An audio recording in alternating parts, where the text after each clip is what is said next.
This is James Arnold Taylor, the voice of Obi-Wan Kenobi. Welcome to a more civilized podcast. This is the podcast you're looking for.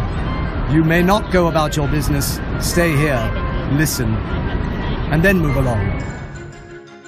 Hey everybody, welcome to episode 19 of a more civilized podcast, and I just dropped my phone on the table like Ross told me not to, not 10 seconds ago. That was loud enough, it's probably fine. Okay. We see how good I am at following instructions. But also, I think we were probably talking over it, so it'll probably have to stay. But anyway, who knows? That's we're only fine. adequate editors. That's around. true. Well, I mean, we could just restart now, but... No, it's too late. We're committed. We're committed to our adequacy. In all 30 seconds Oh, of our shoot. Yep. Per our usual arrangement, I am still Kyler. I'm Chris. intro. I'm Ross. He sure is, with the question mark. I put the question mark in there so he can read card, it that that's way. right. Yeah, exactly. Ross, you want to take the news away? Yes, so we have two pieces of news for you. No, I mean take it away. We don't want to hear it. No, I'm just okay, kidding. fine. On to our show. Moving on. Yeah. Chris? No, so there have been a couple interesting little things that have been mentioned around the internet recently. The first that we are set to talk about is that Billy Lord says that episode 9 is magical. The article it comes from is listing a bunch of different kind of rumors and things and ideas that people are thinking about. This one is less rumor, but it is more subjective. I mean, so of course the actor that's going to say it is going to say it's magical. But the other article that we have to talk about relates real to quick, it. remind me who Billy Lord is.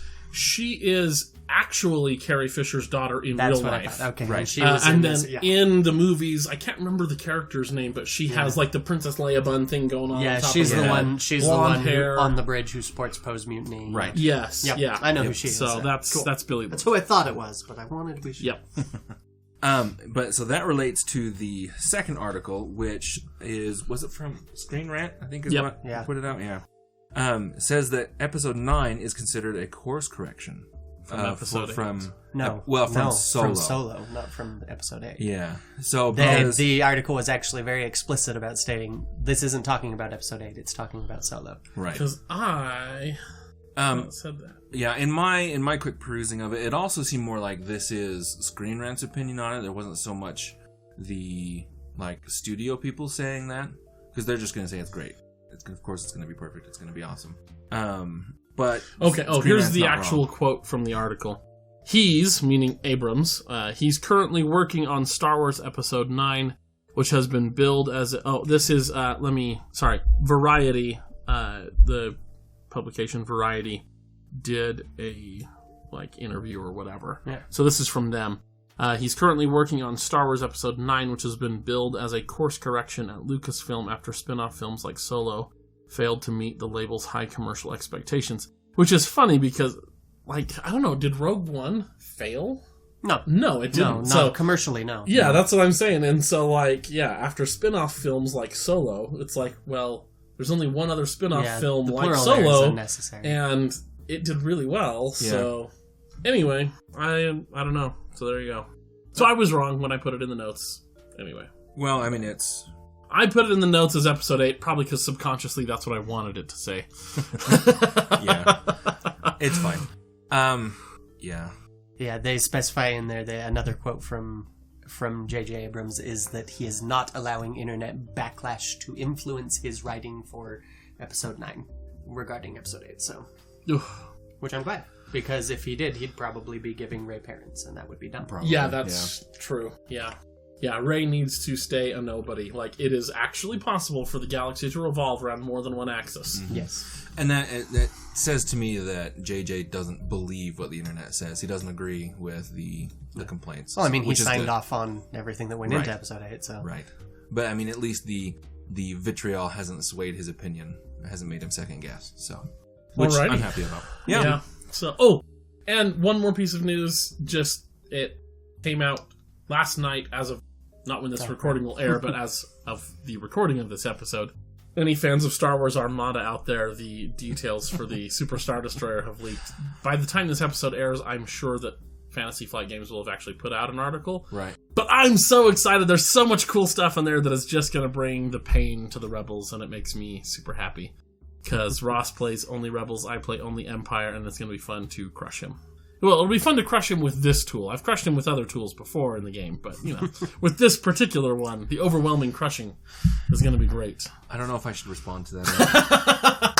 To be fair, you haven't played as much as I Right. have, so you're still somewhat new. And but literally, that's okay. literally every time I have played has been against you. So I know. I keep telling you. I need think to we play. can still count the number of times I've played total on both hands. Oh, that's a sad day, Ross. We need to play more. Anyway, They played this for Ross's bachelor party. it was awesome. I took a picture of it and posted it on Facebook, and I believe what I said with that was, every time I think I've been to the geekiest bachelor party I'll ever attend, my friend's going up the ante. Yep. Yeah. We sure do. And it was a Jeez, great time. It was a good time. I wasn't even playing. It was enjoyable to watch. Mm-hmm. Oh, man. And so many more good things have come out since then. Okay, I think we're ready to get into it. Go. Okay, so Ross and I, for a long, long time, this episode, the nugget of this episode, the idea, the kernel here, has been in our list of possible episodes to do. And the little nugget was, who's the better villain, Thanos or Darth Vader? And that was all there was in our notes for a while, and so we had some other ideas that we wanted to record first, so we did this. This episode kept getting pushed off, until finally we were like, this has been sitting there for a while. How do we want to, approach this? I mean, it's an interesting question. How do we make a whole episode How do we make a whole episode out of this? Exactly. So we had talked about it a couple of times and hadn't really found anything and decided, okay, let's just push it off for another week or two and we'll come back to it then. Hopefully we have some more ideas. And so before our last recording session, Ross, I got to Ross's house early, and Ross and I were just talking about various nerdy things, and I said, hey, what about that Thanos and Vader episode that we have ostensibly coming up soon that we still don't know? I've been thinking about it. I can't really think of anything. And we kind of started just talking about it and shooting around some ideas and things, and as we started talking, we sort of both stopped and realized, oh my gosh, we're recording the episode. We've got something. Oh my gosh. Yeah, we actually have something now, finally. And the gist of this conversation was that we kind of realized that, at least in our unprofessional storytelling estimation, and this is why Chris is going to be silent for this part, because he's going to educate us here in a minute. Something like that. We realized that there are kind of three main categories of villains that a lot of movie villains and whatever, and book villains and whatever, kind of fall into. And a good example of this would be the new Star Trek reboot trilogy. Mm-hmm. The Christopher Nolan's Dark Knight trilogy is another good one, that you have villains who are villains for villains' sake. That they just are like, what should I do today? I know, some evil, and that's kind of the motivation. There it is. So like the Joker in The Dark Knight, or he's more of a MacGuffin than a character, but Captain Nero from the reboot Star Trek, yeah, where there's not really, his motivation is really kind of not great. Yeah, you didn't do enough to save my planet, so I'm gonna take out yours. Yeah, but it's mostly like evil for being evil's sake, Then you have the villain who thinks they are doing good. That, I know this is kind of a bad thing, but the ends justify the means. The ends will be really good. Thanos would fall in this category. Mm-hmm. He's like, a lot of people are going to die, sure, but it's necessary. If I don't do this, even more people are going to die. So really, I'm the good guy here. Ra's al Ghul from Batman Begins would have fallen in this category. That he's going, you got to break a few eggs, Gotham needs to be purged because it'll be better for everybody in the long run. So here we go. Let's burn this mother down, excuse me. I guess Khan would have been evil for evil's sake. I don't really understand Khan's motivation in JJ's reboot. Oh, in the reboot? I don't know. It's, because he's not really the main villain, kind of. It's actually that admiral who was using him, strong-armed him into making all these crazy weapons, and then is trying to kill him to clean up his tracks. And then there's this third category of the, poor picked on me, I'm only the bad guy because society didn't love me enough, or something like that. That's the Star Trek Beyond's bad guy. Mm-hmm. That is the Grinch, Jim Carrey's Grinch, I'm only a Grinch because, I got picked on, poor picked on me. You should all feel bad for me. It's your fault I'm this way. So we were like, okay, so who's the better villain? Maleficent used to be a villain for villain's sake, and then the terrible live action came along, and it was the I'm only this way because some boy was mean to me. And put it nicely. Who thought we'll leave the allegory alone. I was going to say I find that less than nice considering what the allegory is. Yeah, but I'm trying. Yeah, if kids are listening, we don't want to singe their ears. But anyway, that's kind of where Ross and I kind of concluded when Chris walked in. I was really tempted to just start swearing up a storm there. Yeah. And then Ross could go and bleep it all or something. Yeah. No, better not. Yeah, please don't make me work. So that's kind of the Reader's Digest version. Dude, I can get behind. Yeah. But we also the genesis of this idea for me anyway was that every so often you'll have lists turn up from some media outlet, pop culture outlet, who was the best villain. And Darth Vader usually ends up at the quite top. routinely, yeah. Because he's awesome. He is. I mean, I don't know of any that didn't do it, but I haven't, of course, studied this in depth, so I wasn't gonna give I was going through a whole bunch of them. Prepared, Ross? I only adequately prepared. It's usually either Vader or the Joker.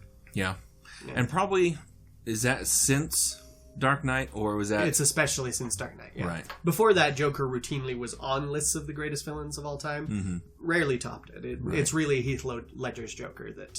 Well, he did a great job. He did. He did. Yeah. I will talk at length about him. Yes. I'm so excited. and so in thinking about this, I've always just been thinking about, who is the best villain. Marvel recently has done a great job with Thanos. I've really enjoyed him as a villain. Of course, you have to compare him to Darth Vader.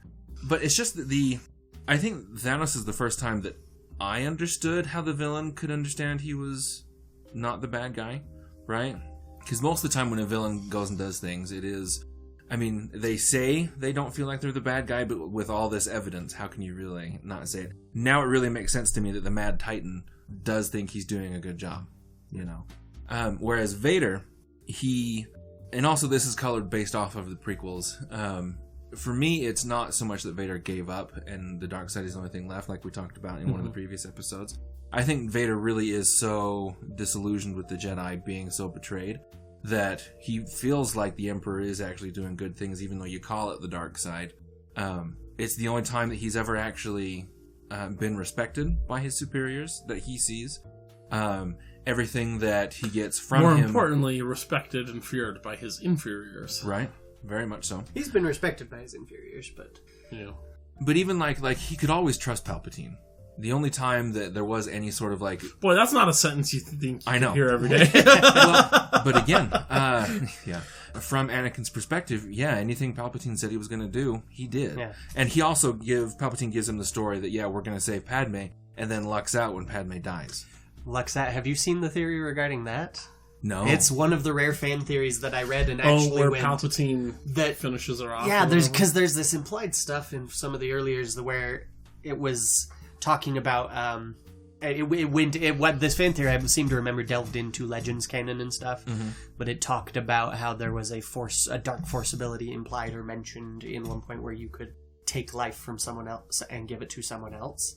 And then the implication that this fan theory made was that is how Anakin survived for so long. Is Palpatine took life from Padme to give to Anakin because he didn't want her as a loose end anyway. Mm-hmm. And so when you get the whole she's losing the will to live, it's actually Palpatine is draining her. Nice. Which I'm like, there's nothing in the movies to suggest that, right, really. Yeah. It's entirely legends and speculation, but I like it enough that I have headcanon to that. Well, and because we do see now Snoke can do something over vast distances and something crazy like connecting people to the point where they think it's some weird force anomaly, and also even to the point where Kylo actually gets a bit of the rainwater from Mach 2, you know? I mean, that's a pretty solid connection that these two have, all being done through the Force, so why not siphon off a little Force essence from one to give to another? Yep. If the Force surrounds us and binds us and basically kind of is life itself. So anyway, your thoughts on who's better, Thanos or Vader? Oh, there's no question Vader. am not super impressed with Thanos. And I do think that part of it is Marvel fatigue for me. Because there are so many movies that I'm just like, it's hard for me to care anymore. Yeah. And so looking at him as a villain, I'm glad that you went away from, like, that you actually gave him some real motivation. Because I'm going, your motivation, I do think that's part of why that's he good. Stands out is because Marvel has had so many lackluster villains. Yeah, they're just like, I'm going to cackle evilly for the sake of cackling evilly. Now you know I'm evil, you know? And it's like, okay, cool, you know? But yeah, so Thanos, I'm going, it's an interesting motive. Like, Red Skull is a great villain. I enjoyed the first Captain America. And his motivation is pretty standard villain stuff. I want more power. This object gives me more power. I don't care what the risk is or the harm to myself. Okay, great. You know, also, like, I'm super you know. racist. Yeah, well, super racist. That's, you know. No, but that is a very common villain. Yeah, standard villain. Yeah, you know, so, like, while I like Red Skull, he's pretty standard who fare. Not like Hugo Weaving. Oh, yeah. Well, and that's part of why I like him. Is I'm like, oh, dude, you're so good. He could, like, read me the newspaper or, you know, the phone book, and I'd be like, dude, well done. Well done. You know? As long as he reads it in Elvish. He could, whatever he wants, artistic freedom, he's got it. He can read me the phone book however he likes. But, you know, so he's great. And so I'm glad that Thanos thinks he's the good guy, because that is not super common. At very least, it's not portrayed very well. I think there are several that think that. I think even like Ultron, to a point, thought the same, but again, it just wasn't conveyed as well. But that's the thing. They have spent way more time letting us get to know Thanos. Right. Because I think you're right. Like, the comparison between him and Ultron is a great one. Because their motivation is very similar, but we didn't see much of Ultron except for a couple of blips where he's like, oh, the camera's on me? Okay, here, let me give some exposition. Here's what I'm thinking. Here's what I'm thinking. You know, and Thanos, I think, has less of that. But this is part of my general frustration with, like, giving somebody this much power, and particularly time travel. Time travel drives me absolutely crazy. Because it's like, once you have time travel, why aren't all of your problems solved? Wibbly wobbly, timey wimey stuff. Yeah, but it's a terrible explanation. No, it is. You know what I mean? Like, it's almost like it's science fantasy instead of You know, it's just terrible. Like Harry Potter, you know, with a little time turner. I'm like, hey, set that thing in a washing machine, turn yourself back, pop Voldemort as a baby, problem solved. Why hasn't anyone done this? You know? It's you know, so now that he's got literally the power to bend reality and time, it's like, do you really need any more stones than those two? Reality and time? Thanos, how do you have any problems anymore? Because you can just be like, oh, Cap, you're causing me problems. I'm going to go back in time, crush your head as a baby, you're done. Okay, like, you know, and so obviously they need to finish telling the story so we can see how it resolves. Fine, whatever. But it sets up that huge problem, which is, I realize most people don't care. It's just a personal pet peeve of mine when they introduce time travel, but it drives me nuts because I'm going, why are you squandering this power? Well, and that is the major complaint anytime time travel is involved. Which is why you should just not do it. Yeah. In fact, I think the one that has the least complaints is probably Back to the Future. Well, but Back to the Future isn't even, like, taking itself that seriously, which is why I'm like, okay, yeah, you've got problems, but who cares? Like, the whole movie is just silliness, you know what I mean? But where you have something like Marvel Avengers where they're like, no, we're trying to take these superheroes and this is going to be a serious story that we tell. We want this to be impactful. We want you to, you know, it's like... Well, and I think Back to the Future also does a decent job of setting up that making the changes you want when you time travel is not an easy thing. Right. Like, yeah. Things go wrong. You know, you're going to screw stuff up, and you might not be able to fix it. Which I would accept that if time travel was the only power he had, but where he literally has the ability to manipulate reality, it's like, what more power? Forget even time travel. Then once you have the reality stone, that was my thought, actually. What is standing in your way at all? You could even say that time is an aspect of reality, so why can't the reality stone turn back the time? reality stone's abilities are really weird. They're very vaguely defined. ambiguous, It's just terrible. So, anyway, but back to our question. Yeah, back to our question of who's better, Vader or Thanos, and why. Well, and I think it may serve us to also help to describe the characters and just compare them directly to each other, which we haven't done yet. So, because the two characters are actually very similar. As far as their positions or motivations are different. But think of like what makes them who they are, or what they are. Okay. So they're both heads of large military powers. Sure. Where Thanos has had his world physically destroyed, which sends him on his crusade of fixing everything. Mm-hmm. Anakin has more of a metaphorical, his personal world has been destroyed, yeah. Which sets him off on his journey. Both, again, in my opinion, think that they're doing what's right as opposed to what everyone else thinks.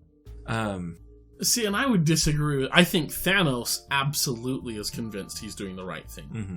I definitely think that. I think Anakin is so consumed by his own selfishness that to me, it feels like he's lying to himself. Where he's just like, I'm going to do these things because it's what I want to do, because I am completely, at this point, totally selfish. I'm going to do what I want to do. And that means killing all these people. Well, it's not the greatest thing. I know that, but I'm going to lie to myself and tell myself and others that, well, this has to be. Mm-hmm. That's the impression I get from Anakin. Well, and I would agree with you up until the point that Padme dies. Because his motivation for doing all of that was to save Padme, right? Sure. We need to get these Jedi out of the way because the Jedi say these powers are unnatural. This guy says they're not, so, these two are at odds. I'm going to support the one that can help me achieve my ends, right? But then when Padme's gone, he has no more motivation to continue doing the evil things. And so he's just kind of abandoned his entire upbringing in the Jedi for Not necessarily. I'm pretty sure that Palpatine... I'd have to go back and rewatch the end of episode 3, but I'm pretty sure Palpatine says, we'll have to keep looking, maybe there is a way to bring her back from the dead. I don't Also, think so. In episodes 2 and 3, they establish that Anakin does have a bit of the opinion of, this is all chaos, we need to establish order somehow. And I think that's part of his motivation for the Empire is we need to establish order. Because that's definitely how Palpatine frames things. Yeah. When he takes them is okay, the Jedi were the first obstacle to this. Now you need to go get rid of the Separatists because that war that they've been causing is causing chaos. Well, and that's exactly what Anakin says to Obi-Wan on Mustafar. He says, I brought order to my new empire. Yeah.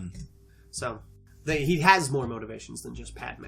But she was definitely... Saving her was a significant one. But for me, that would explain partly why he continues on with the Empire, is because she wasn't his only reason for going. She's just the primary central driving force. My thought always is, though, that when Palpatine can no longer teach him to save Padme, why does he continue with Palpatine, who does have very dubious methods, when Anakin is in a position to take over and make things actually okay?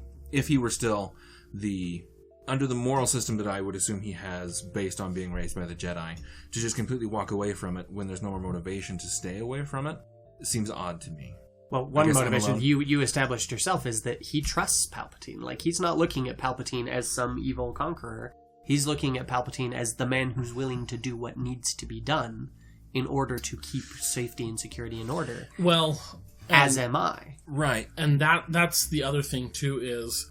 when the Clone Wars end, and this you learn through the comics that have come out, some of the books, like Lords of the Sith and things like that, is just because the Clone Wars came to an end, did not end the chaos and the fighting. Sure. There were lots and lots of planets that were like, we're super glad the Clone Wars are over, but we want no part of the Empire. And the Empire says, I'm sorry, the Clone Wars are over, so you are going to be a part of the Empire. Mm-hmm. Let's duke this out. And so it was about 10 years after the establishment of the Empire that you have wide-scale suppression of systems and little hotspots here and there, which keeps Vader very busy because the Emperor is basically like, the army alone can't handle this. I'm sending you, my chief enforcer, to get in there and wreck the enemy so that they will finally submit. Right. And that goes on for 10 years. So there's a whole lot, an entire decade of him going, well, here's my secondary motivation, keeping order in the galaxy. Let's save lives.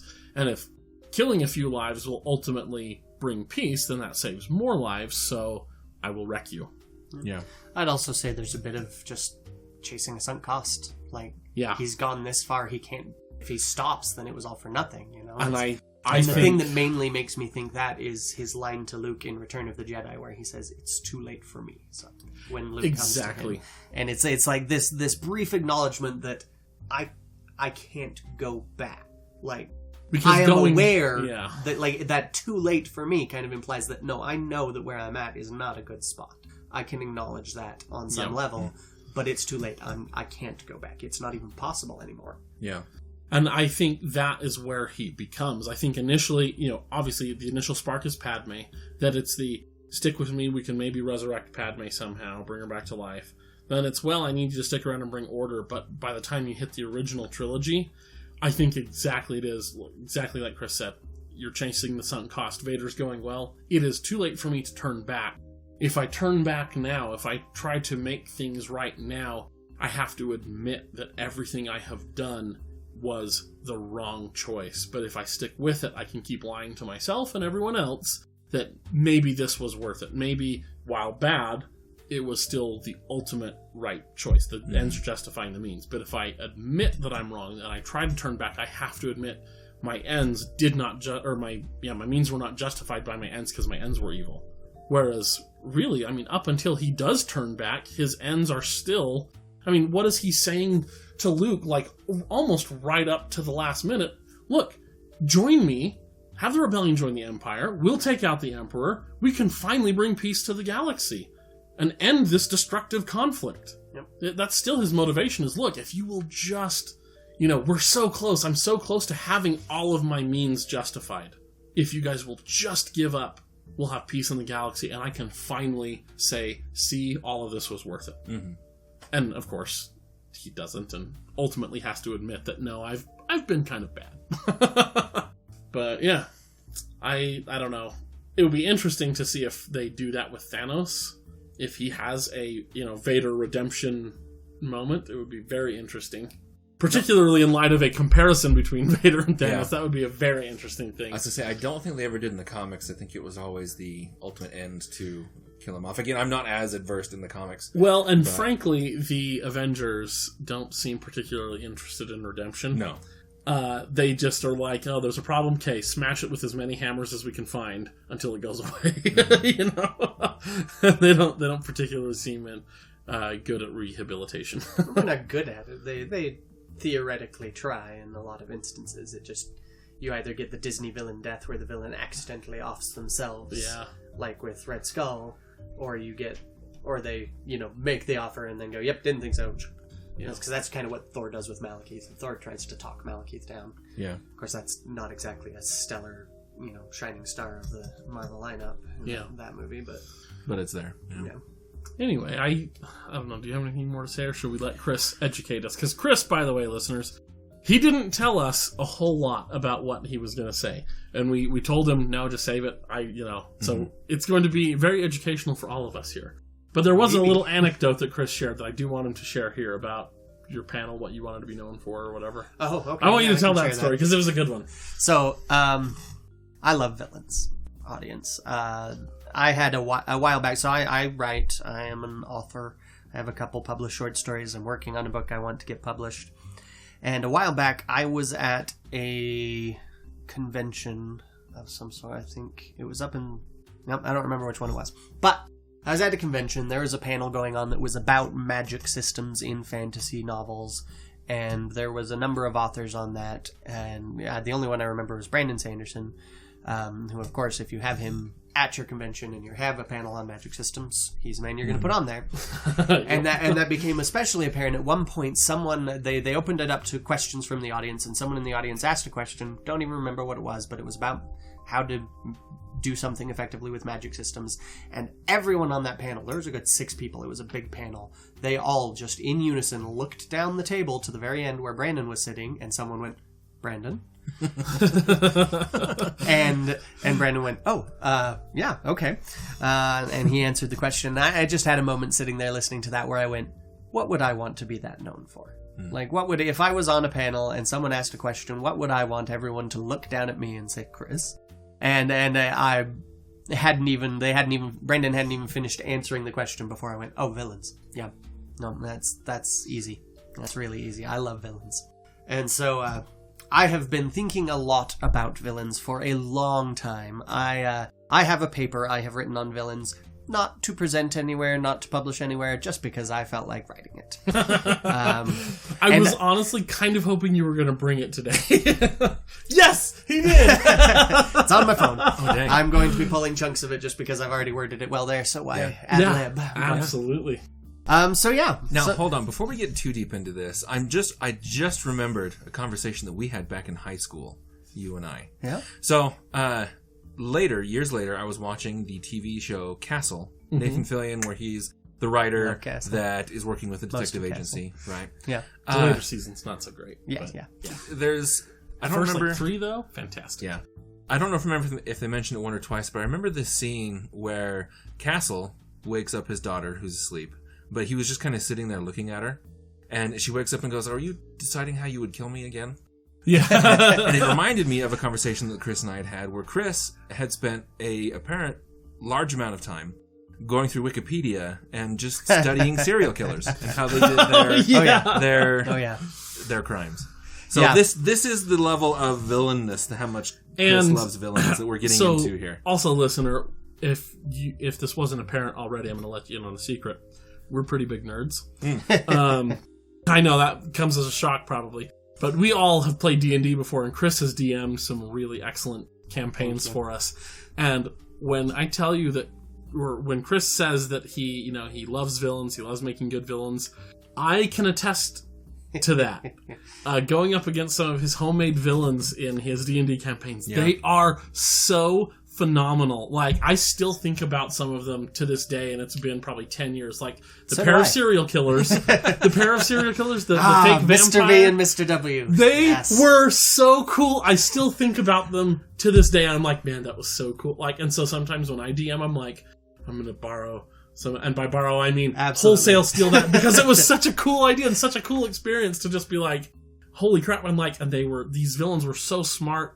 Totally gamed us. Like, we were many hours into dealing with them and trying to figure out where they were when we realized that we were getting played left and right by these guys. Well, and I take that personally because of the monk that I was playing. Oh my gosh, that one, and the god that he worshipped, who turned out the first god he worshipped was a bad guy. The second one turned out to be the first one, and I don't remember all the details. How I went back and forth. Yeah. I ended up never actually switching deities, but I thought I did.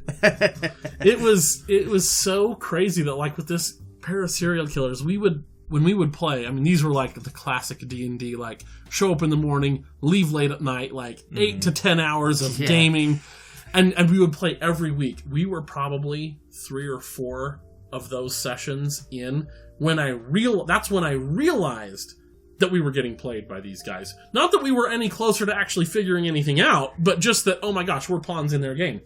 Oh, guys, well, we're screwed. And then a couple sessions later, Chris was generous and gave us some hints because we were dumb and No. You guys did great. But so when he says he knows villains, I'm just telling you, based on villains of his that I have seen, read about, interacted with in D&D, he's not kidding around. They are so good. Oh my gosh. Thank you. I appreciate that.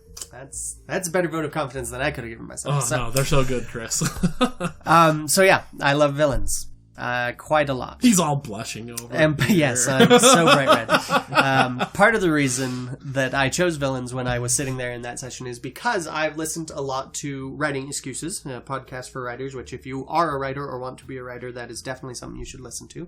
Writing Excuses by Brandon Sanderson et al. And there's something that a lot of people said on there, I've heard in panels a lot, where sometimes you'll get the gentler version of it is the best villains believe that they are the hero of their own story. And sometimes that evolves into all good villains believe that, all villains just straight up, or all good villains believe that they are the hero of their own story, which is something that I took umbrage with. Because I was just like, that is just demonstrably untrue. Plenty of amazing and wonderful villains don't believe that they're the hero, and plenty are even worse than that. And before you get going too deep, because I really don't want to interrupt you when you get going. No, you're good. But also, like, the quality of your hero depends on the quality of your villain. You know, if you're, like, take Star Wars, like, take Episode 1 and make, like, Newt Gunray the main villain. You know, like the leader of the Trade Federation. That dude is a pushover. It's not going to require a really excellent hero to topple that. You know what I mean? Like, but where you have somebody like Darth Sidious, where it's like, okay, now, and Darth Maul, and then later Vader, like, you know, the Emperor is a really formidable villain, which is why it takes an exceptional hero to topple him. But if you're here, you know, if you're the main villain is Watto, or Sebulba, or like, you know, like, that's not really going to take a really high caliber hero to knock that domino over, you know? So really, villains are super, super important, because if you have written a poor villain, your hero kind of has to follow suit. Your hero isn't that heroic. Yeah. You know, it's like, yeah, I could kick a baby in the face, sure, but without that's not a really solid obstacle to overcome, there's not exactly. There's not room for them to be heroic. Yeah. So writing a villain and writing a good, compelling villain is really key, because then it allows your hero that room to be heroic. Yeah. And then, of course, then your audience loves them and all that good stuff. I didn't know if you were going to go there, but it popped in the head, so I wanted to say it. No, it's a good point. I wasn't really going to go much into that. But yeah, it's very much a symbiotic relationship between heroes and villains when it comes to storytelling. So yeah, the best villains believe that they are the heroes of their own stories. No, untrue. Come at me, writing excuses. You heard it here. Wow. Yeah. Next week on the show, we'll have Brandon Sanderson to I'll just track him down. Oh, I wish. Man, that would be cool. Maybe someday. When we're not. Might be easier to get someone like Kevin J. Anderson or Dave Wolverton on here that at least have written Star Wars. That might make a little more sense. But no, so I have spent a lot of time classifying villains, so I'm going to go into my classification system for villains. Which I have a couple of different sections in that. So this is code for where Chris tells us where Ross and I were wrong. No, not really. No, it's just, this is just how I look at villains. So the first category that I put, and I'm using villains very broadly here. I basically mean bad guys, antagonists in any shape or form. So the first category is people. You've got three categories: is people, monsters, and environment, incomprehensibles. Okay. And so the people we'll delve into more, because most proper villains, most antagonists are people. Yeah. You have monster antagonists that tend to be defined by a single all-consuming desire or basic survival needs, like the Xenomorph from Alien, or the Terminators from the Terminator franchise. Or Sarlacc, or the Rancor. Any monster, any creature that is serving as an antagonist. The Wampa, so they want to eat things. Yeah, the wolves in the gray, the zombies. Moby Dick. Yeah, all sorts of things like that. Gotcha. That's the monster category. And then you have the incomprehensibles. I define that way because they are frightening and terrifying because we cannot understand them. So I look at Lovecraftian horrors, the Cthulhu mythos, and all of those various Nyarlathotep and the others.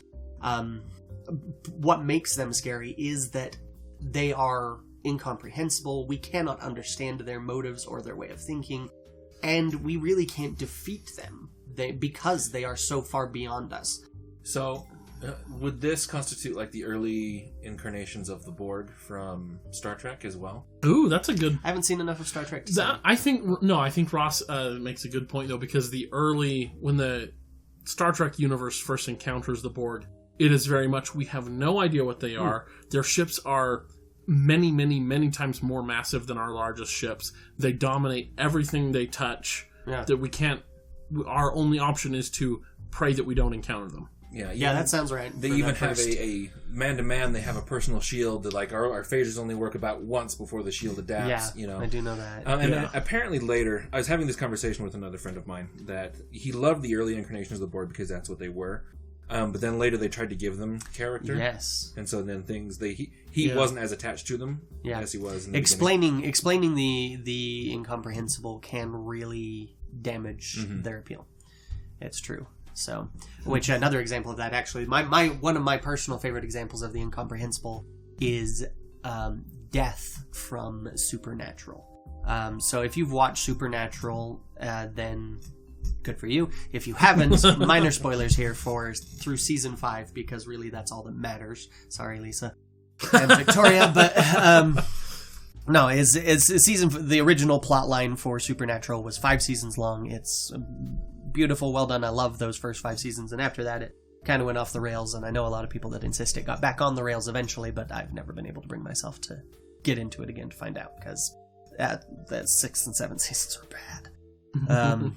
But season 5, You're not the only person I've heard that. oh yeah, no, it's even diehards who love it. Like I have a couple of people that I know that just live and breathe Supernatural. They are diehard fans. They're the Kyler of Supernatural. Yeah, What I am to Star Wars. even more so. Wow. Yes, That's hardcore. it is. It's frightening sometimes.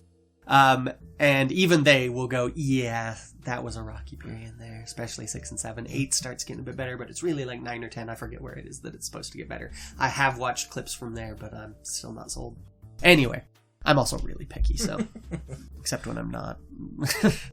But death. So throughout season 5, the brothers have been dealing with the Horsemen of the Apocalypse.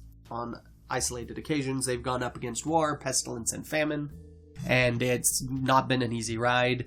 But they need, each of these horsemen has a ring that they need to get from the horsemen, and so they've been lopping off fingers to get these rings, and finally they have to go get Death's ring.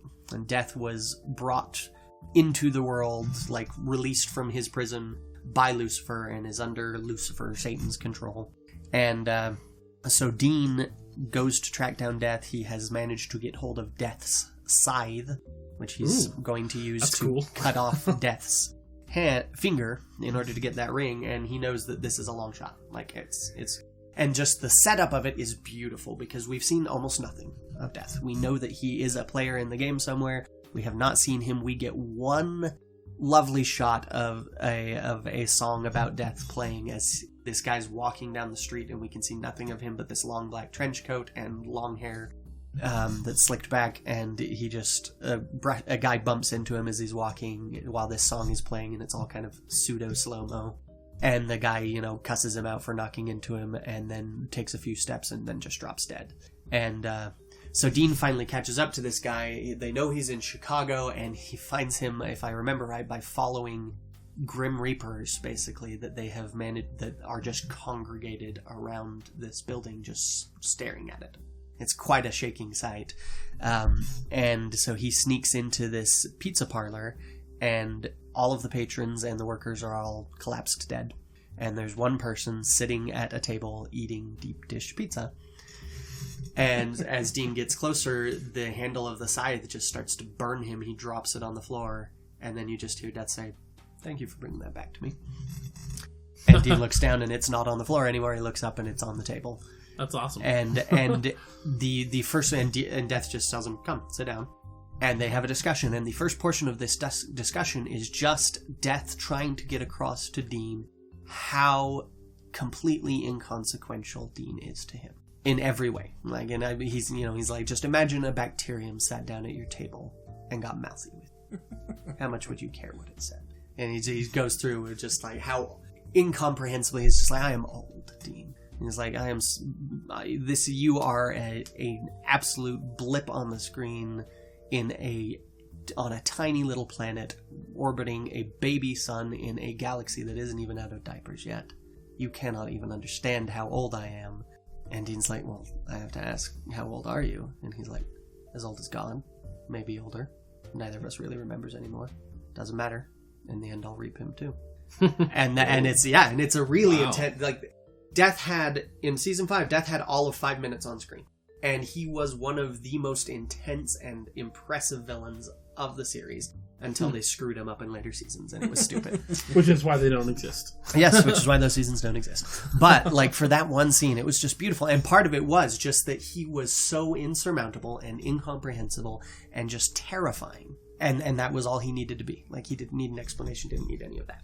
So, those are my 3 overarching categories. Now let's delve into people, which is, like, not humans, it's any creature that is capable of thinking and feeling emotions. Yeah, sentient, having motivations. I divide these up. I've got various categories for these, but the main 2 groups of categories that I want to talk about really overlap a lot. So the first group is, like, I define them by, you've got heroes who think that you've got villains who think they're the hero, and then you've got villains who don't believe that they are the hero, mainly because they don't really believe in heroes or villains. That's just not a thing. They don't care about being the hero or whether or not. So, can you give us some examples? I will go through each of these, yeah. And then you've got villains who know that they're the villains and are just fine with that. And so those categories overlap with the main group I want to go into, the groups I want to go into here, which are, I like to define villains by whose benefit motivates them. So the first, you've got villains who are in it for other people. So they're concerned for the well-being of someone else. It might be a specific person, a specific group of people, or just everyone in general, like Thanos. So initially, this would be Vader as well, that his concern is for Padme, and he's willing to do terrible things for her. Yes, and there are also hybrids between some of these, and I would put Vader a little on the edge there, but generally he's this well, type and it's not one. Impossible that people have multiple motivations. Yeah, exactly, which is why you've got hybrids and stuff. Okay. But, largely Vader would be in this first and category. Thanos would be because he's saying, yes, you've got Thanos to is save... clear-cut straight up in this category. Yeah. His only real driving motivation is save the galaxy, or save the universe in this stupid in way that would never work. Yes. But we'll get into that. But but they might be trying to help a specific person, like, oh, hey, this guy needs a heart transplant, and none of you are listening. I'm going to take extreme measures to make that happen for him. I'm going to take your heart. Yeah, who knows? Or they may be trying to help a group of people, like, hey, my people are oppressed, or this people that I don't belong to, but nevertheless they are good people, are being oppressed, and I need to save them. But I'm going to go about that in horrible ways. They might be trying to do good, but they're generally misguided in some way. They might be trying to do good, but they believe that the ends justify really horrible means, and so they end up being a villain. They may have been tricked into helping someone who doesn't deserve it. They think they're on the good side, but when really they're bad, which is more what Vader is. Mm-hmm. And, or it might just be a situation where you've got a pair of people that just are in conflict, and neither of them is evil or villainous, and they're just the antagonist because they're not the protagonist. And these are the villains that are most likely to believe that they're the hero of their own story, because they're helping other people. So, we all understand. Yeah, we all understand that I'm being selfless. Selflessness is a good thing. I am helping other people. It's not hard to believe that you're good when you're helping other people. Mm-hmm. Sometimes you'll get some that don't necessarily, that are more self-centered and everything and happen to be doing good things, but most of these people tend to believe that they are good people. My favorite example of this is the operative from Serenity. Oh, yeah, that's a great example. Yeah, because the operative makes no bones about the fact that he is a monster. He flat out says that to Mal. Look, I'm a monster. Yeah, there's no place for me in this world. Exactly. There's no place for me in this world that I'm making. He is entirely motivated by making this world for other people, knowing that he won't have a place in it. That's pretty darn selfless. And... But you're also a monster. yeah, absolutely. Yeah. So then, let me open up. I've got separate thing here with a bunch of different characters that I'm going to give examples of. So you've got the operative. You've got, if anyone out there has read Elantris by Brandon Sanderson, you have Hrathen is one of these. Red Cloak from Order of the Stick is very much one of these. Yeah. Darth Vader, especially if you haven't in the read Order of the Stick, listener, go do yourself a favor. Order of the Stick is fantastic. Agent Smith from The Matrix in the original movie tends to be one of these. Like, he's all about order, he's got a job, and he thinks it's the right thing to do. Lex Luthor, we'll get into Lex Luthor because he falls all over the place depending on which incarnation of Lex Luthor. And then Thanos is a major... So, who's Lex Luthor does fall into this category now? This category, if you've ever read, and if you haven't, I highly recommend you pick it up, Lex Luthor, Man of Steel. Or it was also re-released just under the title Luthor. Okay. And in that one, it very much, Lex Luthor believes that he is trying to save humanity from Superman. That Superman is a force that is causing humanity to atrophy, basically. Like, he saves us all the time. We don't save ourselves. We don't even try to better ourselves, because how could we ever be better than that? And he is very much centered, and he's also terrified that someday all it takes is Superman deciding he's not going to wait for us to take care of ourselves, and he's just going to take over. So this is Luthor's stated motivation in Man of Steel, but not his actual acted out motivation Yes, in Man of Steel. Whereas, which is why I recommend Luther. Yeah. I don't recommend Batman versus because that's Superman. what he says is his motivation, but then every one of his actions in Man of Steel, I'm going, but then you're kind of just filling us full of crap then when you say that. I didn't even put that Lex Luthor on here because you. You also might have noticed a significant pattern in those examples. The villains who believe that they're the hero, who are in it for the benefit of others, tend to be the easiest to eventually turn to good and side with your heroes. Well, yeah. I mean, that makes sense. Which does make because sense, if you can point out to them, look, here's how you are if you can brutally get hurting across people. to them, if you can find common ground, they tend to be the ones. Yeah, that makes sense. So, yeah, a lot of those villains that I listed there all jump ship and eventually help the good guys. So then you get Group 2. The Type 2 villain is the villain who is in it for themselves. They're motivated by one person's well-being, their own. They may also be motivated. There's some bleed here where you get motivated by their immediate family's needs, but the motivation tends to be more selfish. This is where I tend to put Anakin. Really, he's concerned for Padme, so it kind of puts him halfway between the two. But it's a very selfish concern. Like if he were to actually go to her with his concerns for her, she would never condone what he's doing. Mm-hmm. He's being selfish. Well, and she specifically does when he does go to her. She says, "You're going down a place I can't follow." Yeah, and it's a very inherently selfish act that he's doing here. Really, they're interested in meeting their own needs and desires. They may be full-on sociopaths. They may be in dire circumstances where they're frightened into acting in a selfish or self-preserving manner, or they just may be jerks. And so now.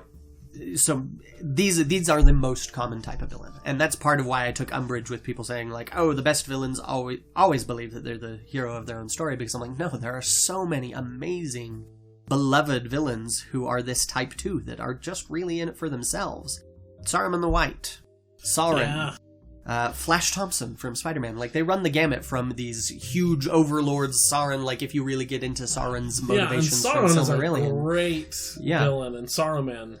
And they're just Saruman is just, hey, we can't beat him, so or not even that. In the movies, it's we can't beat him, so join him. In the books, it's I want more power. It's just straight up like, no, I'm gonna get that ring and I'm going to take over instead of Sauron. It's not I dislike that they simplified it that way in the movies, even if I understand why. But so they run the gamut from these evil overlords to just schoolyard bullies like Flash Thompson in Spider-Man. Biff Tannen and the rest of the Tannens in Back to the Future. The other incarnations of Biff. Almost every Marvel villain in the MCU. Zygon from Order of the Stick. Every single one of the Forsaken from the Wheel of Time is this villain. Yeah. None of them are actually motivated by others' good, really, at all. Right. Yeah. Yeah, and yet they're amazing villains. Each of them say that, too, numerous times, that, like, I am in this for the power. Yeah. I am in this. And even the ones who have, like, Semiraj is a healer, but that's not why she's not doing this to learn healing things to help people. She's just learning this to increase her own knowledge and power. Adjutor, same thing. Like, they are entirely in it for themselves, every single one of them, but they're some of the best literary fantasy villains we've ever seen. Yeah. Likewise, pick basically anyone who qualifies as a villain, which is a good chunk of the cast in Game of Thrones. And, it's Joffrey Baratheon, Cersei Lannister, Ramsay Bolton. Like, they're all just, they're self-centered. They're focused on their own desires and needs above all else. You get some bleed into, like, Cersei's a little more, like, maybe believes she's actually the hero. She's very much believes she's very put upon by everyone else, even though really everything bad that happened to everyone else was caused by her and her family. But I mean, let's see, Mr. Wickham from Pride and Prejudice, Hans Gruber from Die Hard, Dracula, Mr. Hyde, Moriarty from Sherlock Holmes, in most of his incarnations. Basically any Disney villain. Pick a Disney villain, pick a Disney movie. Ursula, Scar, Maleficent. You can almost push into the next category. We'll discuss that in a second. But yeah, Maleficent could definitely be put here too. Like all of them. Cruella de Vil. Hans from Frozen, Mother Gothel, And this is actually most of the Incredibles villains, and most of the Pixar villains as well. Syndrome falls into this category. Like, they're all... He's great. Yeah, I do love Syndrome, yeah. You caught me monologuing, you Yes. sly dog. Firelord. So good. Firelord Ozai. Basically any serial killer. Norman Bates, Michael Myers, Freddy Krueger, Jason Voorhees, Patrick Bateman. They're all in here. Palpatine is in here. Yeah. Sheriff of Nottingham and Prince John are in here. Gollum is in here. Anton Chigurh from No Country for Old Men. He bleeds a little into the third category as well. But Hans Landa from Inglourious Basterds. Oh, so good. Lady Macbeth, and most of Shakespeare's villains, really. Iago basically doesn't have motivations. That's one of the big things about him for centuries. Has just been like, why is he doing what he does? Nobody knows. Most Doctor Who villains, the Daleks, the Cybermen, the Master, most incarnations of the Master, Voldemort, Harry Potter, like all of those falls just squarely into this category, and some of the best villains in history are on that list. Right? Yeah. And this isn't even getting into the hybrids. Now, you do get occasional Type 2 villains that do believe that they're the hero of their own story. But usually that's just because of a set of really misguided principles. So Gaston from Beauty and the Beast. Basically, he believes he's the hero, but that's because he equates beauty with goodness. Mm-hmm. Like that's his entirely. He's a perfect specimen. Yeah, of exactly. So he manliness, must be good. Joffrey Baratheon, you could toss into that sort of attitude too, where he's like, it's just that he is inherently he's the king, so anything he does is right. There you go. That's that. Of course, he's the hero here. If you were to actually have a conversation with him and not kill him somehow, and Prince Zuko from Avatar: The Last Airbender. He is entirely motivated by the desire to regain his honor, which is not like selfish, but it is a self-centered goal. Like his goal is to restore himself and his position, and he will and step if he on gets people his to get honor there. back, he must therefore be a good person because he is honorable. And because he believes in the honor and the goodness of his family. Well, not necessarily his family, but his personal honor. Anyway. Yeah, his personal honor and his society's honor. Interesting. Yeah. Chris, I'm so glad you're going through this. I'm learning so much. I am so happy to have a venue to just discuss this. Man, this is, you have no idea how many times I just go through this in my head just for fun. And then you get the Type 3 villains. The villain who is in it for evil with a capital E. Yeah. Now, these villains are by far the most difficult to write well, or even explain well sometimes. So let's have a stab at this. They are not motivated by anyone's good, not other people's and not their own. They are devoted to something they perceive as greater than themselves, something that is horrible and wrong. They are motivated by the good of evil.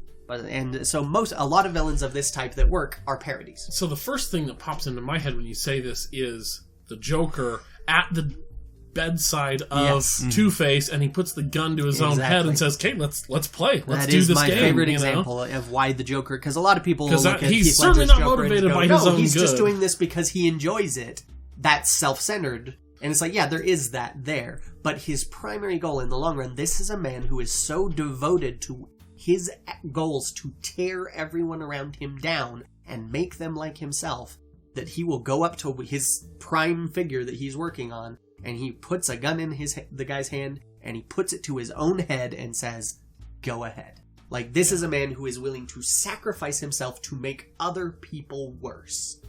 That's pretty evil. When you put it like, pretty evil. You're willing to kill yourself to make other people worse. Like, that's a deep commitment to evil. But it's hard to write. There are not a lot. It's hard to even find good examples of this. Yeah, I was going to say, the only one I can think of is the Joker. I mean, and he's such a marvelous example of this. Most of these villains... So now, most of these tend to be poorly written, and they tend to be basically caricatures of real people.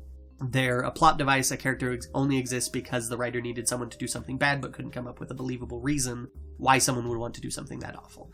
And so they're just like, they're just being bad for bad's sake. Or they are actual parodies. They're Doofenshmirtz in Phineas and Ferb, or where it's just this Doofenshmirtz is great. I take it back. There's another great example. It's a punch card villain who's plugging in so that he can go be evil because evil is important. Yeah. And then punches out and goes on his way. You've got Megamind, who is, it's just like, for the good of evil, and it's just really that he's an idiot who doesn't understand anything. So the ones that actually do work tend to be comedic parodies like that. That's so good. But when done well, this villain is absolutely just soul-cowingly terrifying. Yeah, absolutely. Because we don't fully understand them. Because they are venturing into incomprehensible territory. They are the incomprehensible made flesh. Yeah. As actual people walking among us. Michael Myers, in his initial appearance in Halloween, kind of pushes into this. Whereas he doesn't have motivations. He just is evil, but it works anyway. A lot of these will only work just through sheer force of personality. Maleficent, if you place her here, is that type. She's just being bad, just to be horrible. But she has such sheer personality that she pulls it off. It's something. I'm sitting here just processing what you're saying, and you talk about the soul-cowing terror of this group. And I think, again, what is constantly in my mind now is the Joker, just because he's a really well done version of this. And I think back to the first time that I saw The Dark Knight. And even, right at the beginning, the very opening scene, with the buses and all that kind of stuff, And I remember, very much like you're saying, where you're just going, it's pushing into the incomprehensible, which makes it scary because we can't understand it. And then I started thinking, obviously the Joker's really good. And I started remembering those first couple times watching Dark Knight.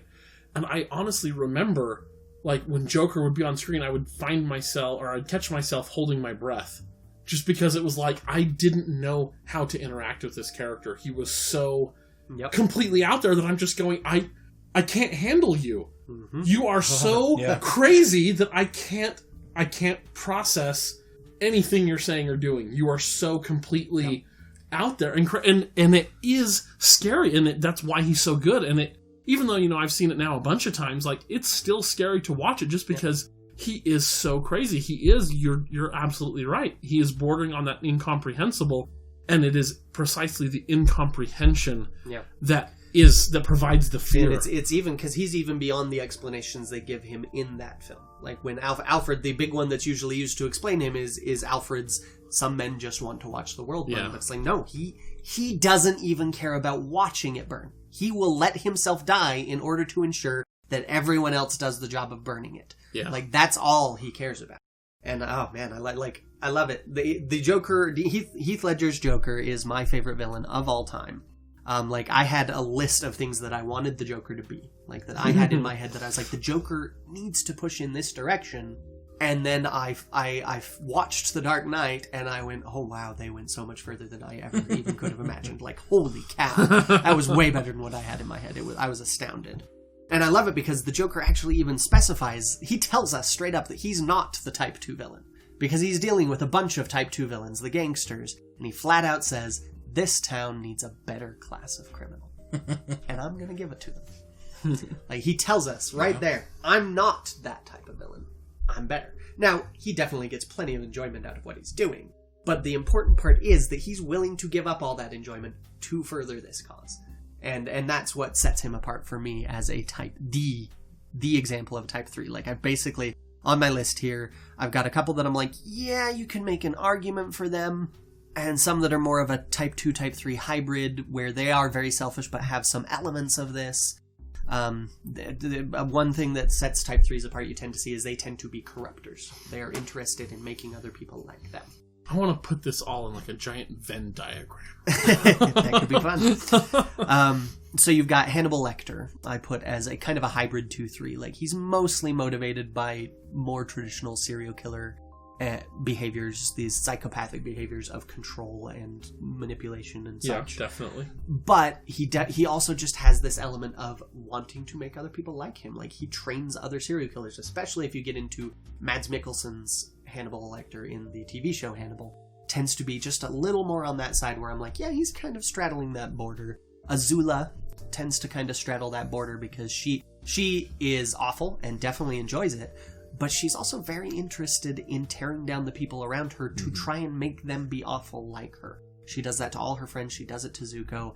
And she's very devoted to that idea, even though she knows it's horrible. She flat out says, they have their conversation in the super dramatic anime beach episode, where everyone's having these revealing these dark things about like, well, I grew up with this and da-da-da, and she's just like, and she's sitting there just like, my own mother thought I was a monster. She was right, of course, but that didn't mean it didn't hurt. and it just moves on. And she does break down in the end. She's not fully a Type 3, but she's kind of straddling that border. Moriarty in the TV show Sherlock was this until the 4th season got dumb about it. And gave us all sorts of backstory about what was actually going on with Moriarty that I haven't watched much of and don't want to because I was happy with how it was. It wasn't. Until you got into there, Moriarty was a villain who was so devoted to what he was doing to Sherlock, to tearing him down and tearing the people around him. He literally killed himself. That because it was the logical thing, because Sherlock pointed out, no, you don't mean it, he went, you're right, let me show you. And it was beautiful. I loved it. Yep. So good. Yeah. That was so shocking. And I also feel like you can make an argument for Smith from The Matrix in the second 2 movies once he's unplugged, where he is very much like he's purposeless and he's lashing out at everything and anyone around him. But when you get down to it, he's just so utterly devoted to this idea of the inevitable, to what has to be, especially once he takes the Oracle and gets his vision of the future. Like, everything he does is just fulfilling that. So there's an argument to be made there for him as well. But all in all, not a lot of Type 3 villains out there. And then you get the hybrids. So I mentioned all of my Type 2, 3, and 3 hybrids there.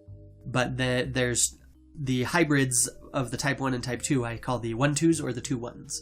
Which basically breaks down into the 1-2s are the ones who are primarily motivated by other people's good, but their own motivations also get in the way frequently.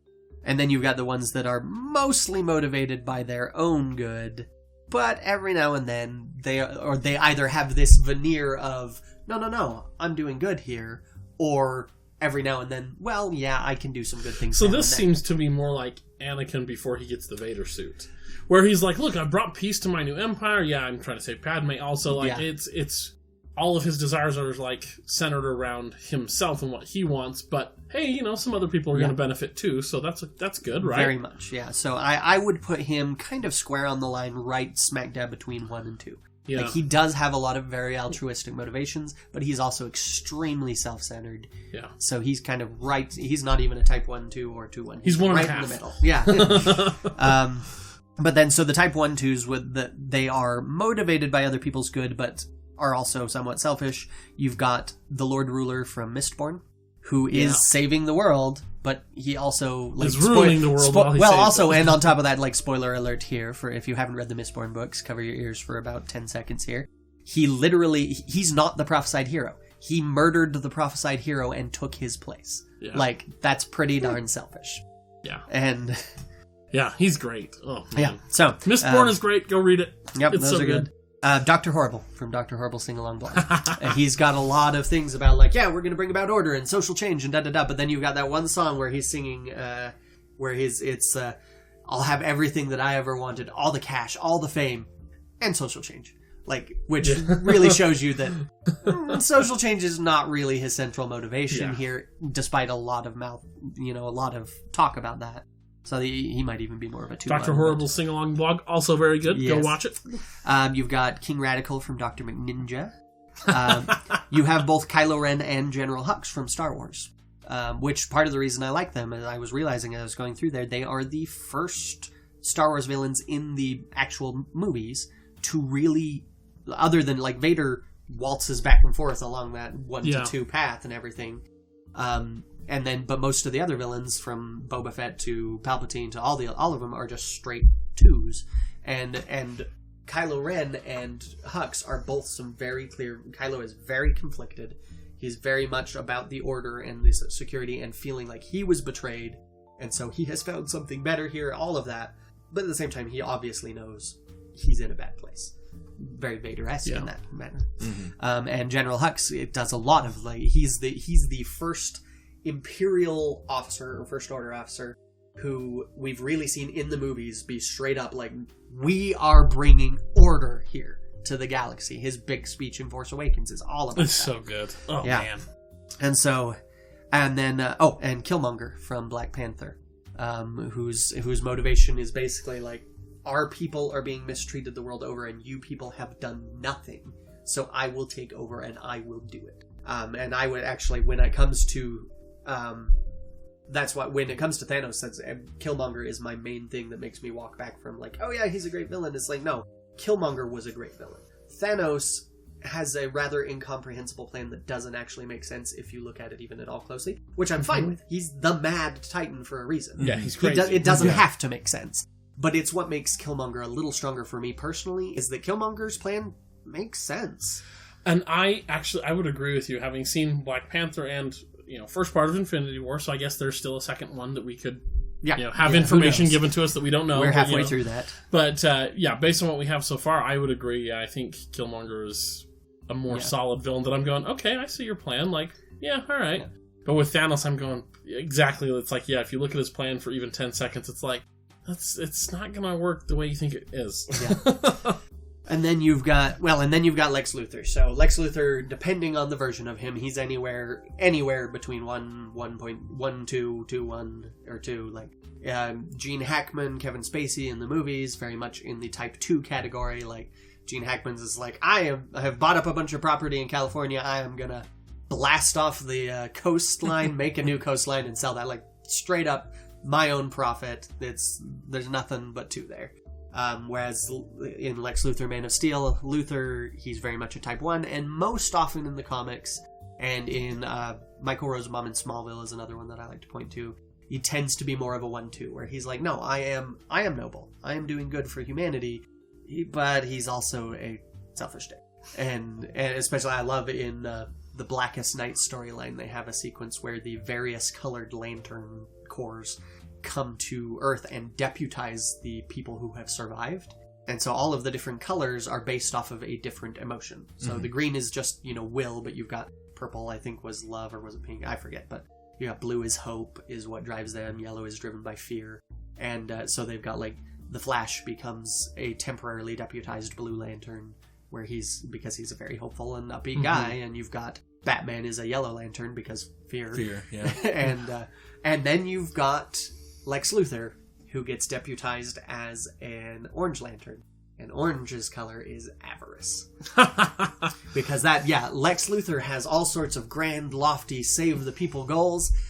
But at his core, he is just greedy avarice. He hates Superman because he doesn't want to acknowledge that Superman might be better than him. That's the real core of why he doesn't, despite everything he says. And so he's this 1-2 most of the time. And then in the 2-1s, you've got Dylef from Elantris, is very much just a sociopath excusing his horrific behavior by saying, oh, no, I'm with the good guys. God said I had to do this. General Shinchub from Slot Mercenary is one of my favorites. If you get a chance to read that, or if you already have listeners, he is a horrible, horrible, horrible person who happens to do a whole lot of good in the universe because it really profited him well.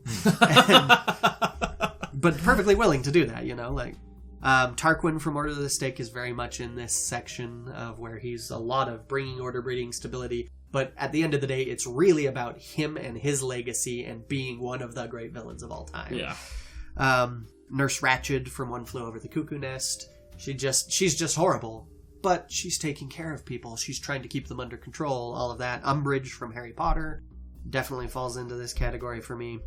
So those are my categories of villains. I liked whose benefit motivates them, and that tends to reflect whether or not they think they're the hero, whether or not there is no hero or villains, like the Jack Sparrows of the villain world. There's no good and evil, it's just what a man can do and what a man can't do. And then the ones who know that they are evil and are all for it and are committed to that, and for good or whether they're well done or not, they're there. And so that is how I like to categorize them. So we've categorized where I would put... That was awesome. Thank you. Seriously. That's where I would put great. Thanos and Vader, but that doesn't really get into what does make a villain good. Like, we've got good villains in all of those categories. Like, most of the ones I'm pulling there are specifically great villains that everybody recognizes or knows, or ones that I just really love because they're really solid examples. And so when I was trying to wrap this up, I was like, how do I really tie this into the who's better, though? Like, what makes a villain better or not? And I got thinking about Brandon Sanderson. I took his class at BYU, and he gave us at one point a set of sliding scales that he called his his hero scales or protagonist scale. I forget what his term was for them, but it basically is like, these are the characteristics that you use for making a solid hero for your story, a solid protagonist. And if I remember right, which I apologize to anyone who's listening if I get these wrong, and please correct us on Facebook or something if I am. But the main 3 categories were 1, likability, 2, competence, and 3, motivation, protagging, basically, how well they protag. So they don't have to be all up at the top for all 3 of these. In fact, it's usually better if they're somewhere else on the sliding scale on at least some of these. But if you have a really likable character, even if they are utterly incompetent, even if they're not trying to do anything worthwhile, you're going to like them because they're likable. Mm-hmm. That's a solid character. If you've got a character who is just massively competent, even if they're just horrible people, they can be really engaging protagonists. Because it's fun to watch someone be competent. It's fun to see someone like Kvothe from Name of the Wind by Patrick Rothfuss. Like he is likable, and he does have all of these, but his defining central thing is just that he is ridiculously competent, and it's really fun to watch him be competent. I think that's one of my favorite parts of Doctor Who. Yeah, actually. Yeah, the Doctor is really especially competent. number 11. That's usually the way it goes. Doctor figures out what's going on, figures it out, and then just spends the rest of the episode. Which is actually why I love Capaldi so much, because they dialed back on the likability and everything, and were just like, no, let's acknowledge that the Doctor has been a very horrible person in so many ways, and stop being cheeky about like, no, he's so good. But he's still so competent, it helps drive it. Also, you've got the 3rd scale, which was the protagging. A lot of heroes are entirely reactive to their villains. Part of why villains tend to be so likable is because they're the ones driving the plot. They're the ones with a goal that they're trying to achieve, even if it's just cheesy cliche, I'm going to destroy the world. Well, and this seems to be Luke, right? He is entirely reactive to Vader. Mostly. I'm thinking like episode 4 Luke. Like, everything he's doing is like, well, Vader's out there, the Empire's out there, I'm reacting to them. He is reactive to the fact that they're there. And he doesn't have to pick up that torch, though, necessarily, you know. At first, he isn't protagging. Yeah. He's not going out even though he wants to. He eventually picks that up and starts moving forward and doing stuff. But yeah, he tends to be... when you hear people talk about plot-driven stories versus character-driven stories, this is generally what they're talking about. Is the protagonist the one deciding, I'm going to achieve something and go out and do it? Or is the villain the one doing that? Or just the plot, like things are happening, you've got a disaster movie, and we have to deal with it, and the character is reacting to that. And they can both be great stories. It's just a difference in how the story comes about. Who is protagging. And so if you have a character that they can be incompetent, they can be not particularly likable, but if they are just completely and utterly determined to succeed, and they just do not give up, they can be a great protagonist. Kaladin from the Stormlight Archive, like, he's not utterly unlikable by any means, he just does not give up in the face of whatever happens. Stick. Yeah, the entire order collectively, the Order of the Stick, ruthlessly determined to be the heroes to save the world. Sure, yeah. Very low on the competence scale. Yeah. My particular favorite instance of this is Naruto.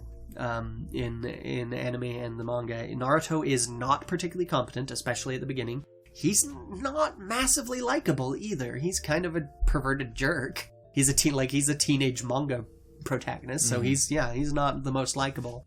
And he's also had a really tough spot in society, so he's been treated badly, and so he treats people badly. But man, if there is one trait that Naruto has through that entire series, is he just pathologically cannot and will not give up.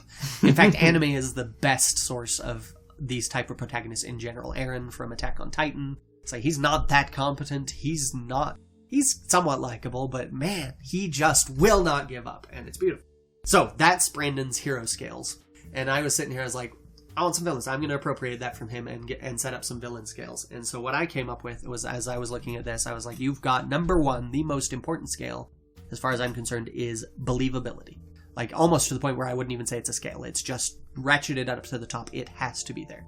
Your audience has to believe that this villain is plausible. Like, that's part of what makes the Joker work, is he's so terrifying and incomprehensible, but we're all still accepting him anyway. Yeah, he is very... Yeah. You can... We're not and that watch- is part of what makes him scary, is you go, I could see somebody doing this. We're not watching him and going, well, that's just ludicrous. This is just ridiculous. We're going, oh, God, that's scary. Because it's believable. Every single one of these... he's even more believable than Ra's al Ghul.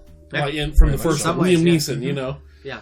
And so he's just so intensely believable. So then you've got the believability. You have personality, because villains don't need to be likable per se. Some villains are quite likable. Some villains are very hateable, but they have to have some sort of personality. They can't just be flat characters unless you're making a hilarious, deliberate character. Yeah. But even then like Doofenshmirtz is a caricature of villainy, but he has a personality all his own, and he's delightful. And so they need to have some sort of personality. I want to go home and watch like Phineas and Ferb. He's so great. Yeah. And then the final sliding scale is confidence, is what I put it to. Is just like, it's kind of along the scale of it's the pro-tagging and everything, but most villains antagging. They tend to be the antagging out there by definition. Even if it's a character-driven one or a plot-driven one, the villains tend to be driving things one way or the other. And so, but you need a villain who is out there. Competency is actually, I think that was the word I had for it, is that they are competent at what they're doing. So it's a similar sliding scale to what Brandon had. Yeah. So they're all out there doing things, but how competent are they at doing it? You can have an incompetent villain who has a believable and tangible personality and still have them work. This is Ben Mendelsohn in Krennic in Rogue One. Yeah. He's super believable. Yeah. Everything about him is super realistic. We've all met middle managers like that. He's not the most well-developed middle manager personality I've ever seen, but he's definitely not bad. I'd put him well above the halfway mark on that scale. Maybe even the 3/4 mark. He's not competent at all. Yeah. In fact, his incompetence is massive. But that's okay. He works generally by and large as a villain because he's got those other sliders in a position where it's okay that he's not as competent. Whereas you get some other people, and it's like Joker, you could say he's not massively high on the believability scale, but he is high enough that he is believable. He is frighteningly competent. Yeah. And just the personality. Oh, and then the personality is through the and that's roof. the thing, is you'll look at a lot of these. This is part of why movie villains often grab people so well. It's not necessarily because of the writing. It's just because you've got the right actor to pull. Like, Loki is my favorite example. Oh. I'm just going to straight out say this. Come at me, people. Loki is not a great written villain. I'm not going to say poorly written villain, but he's not a well-written villain. Generally speaking. In the first movie, he's pretty flat. In Avengers, he shines a bit better. Joss Whedon did alright with him. In The Dark World, he's alright, and he's also dancing on the line about whether or not he's a villain, and he still is in Thor Ragnarok.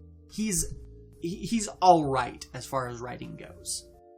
He's got his moments, he's got his great moments, he's got his flat moments, but a good 80% of why he's such a memorable villain is Tom Hiddleston. Yeah, the personality is through the roof. Yeah, and you look at a lot of, like, Smith, without Hugo Weaving, Agent that would Smith, not have worked. Correct. Like, I can't imagine anyone else pulling that off. Well, and that's what I was going to say, too, is like you thought, or you said Loki, and I was like, I can't see anybody but Tom Hiddleston pulling that particular and sometimes role we off. Get surprised. And you do, well, Heath Ledger. It's exactly a great, but it's like, Hugo Weaving, I can't really picture anybody else being that menacing. Yeah. He has that perfect mix of, like, menace, but composure and authority, like gravitas. Like, he's that perfect blend to be that character, and I can't think of anybody else that would have done it. A lot of these well. others that are performed that really were standout villains. It's the operative in Serenity, Chiwetel Ejiofor. Okay, I've always been not sure how to pronounce that, so I'm glad.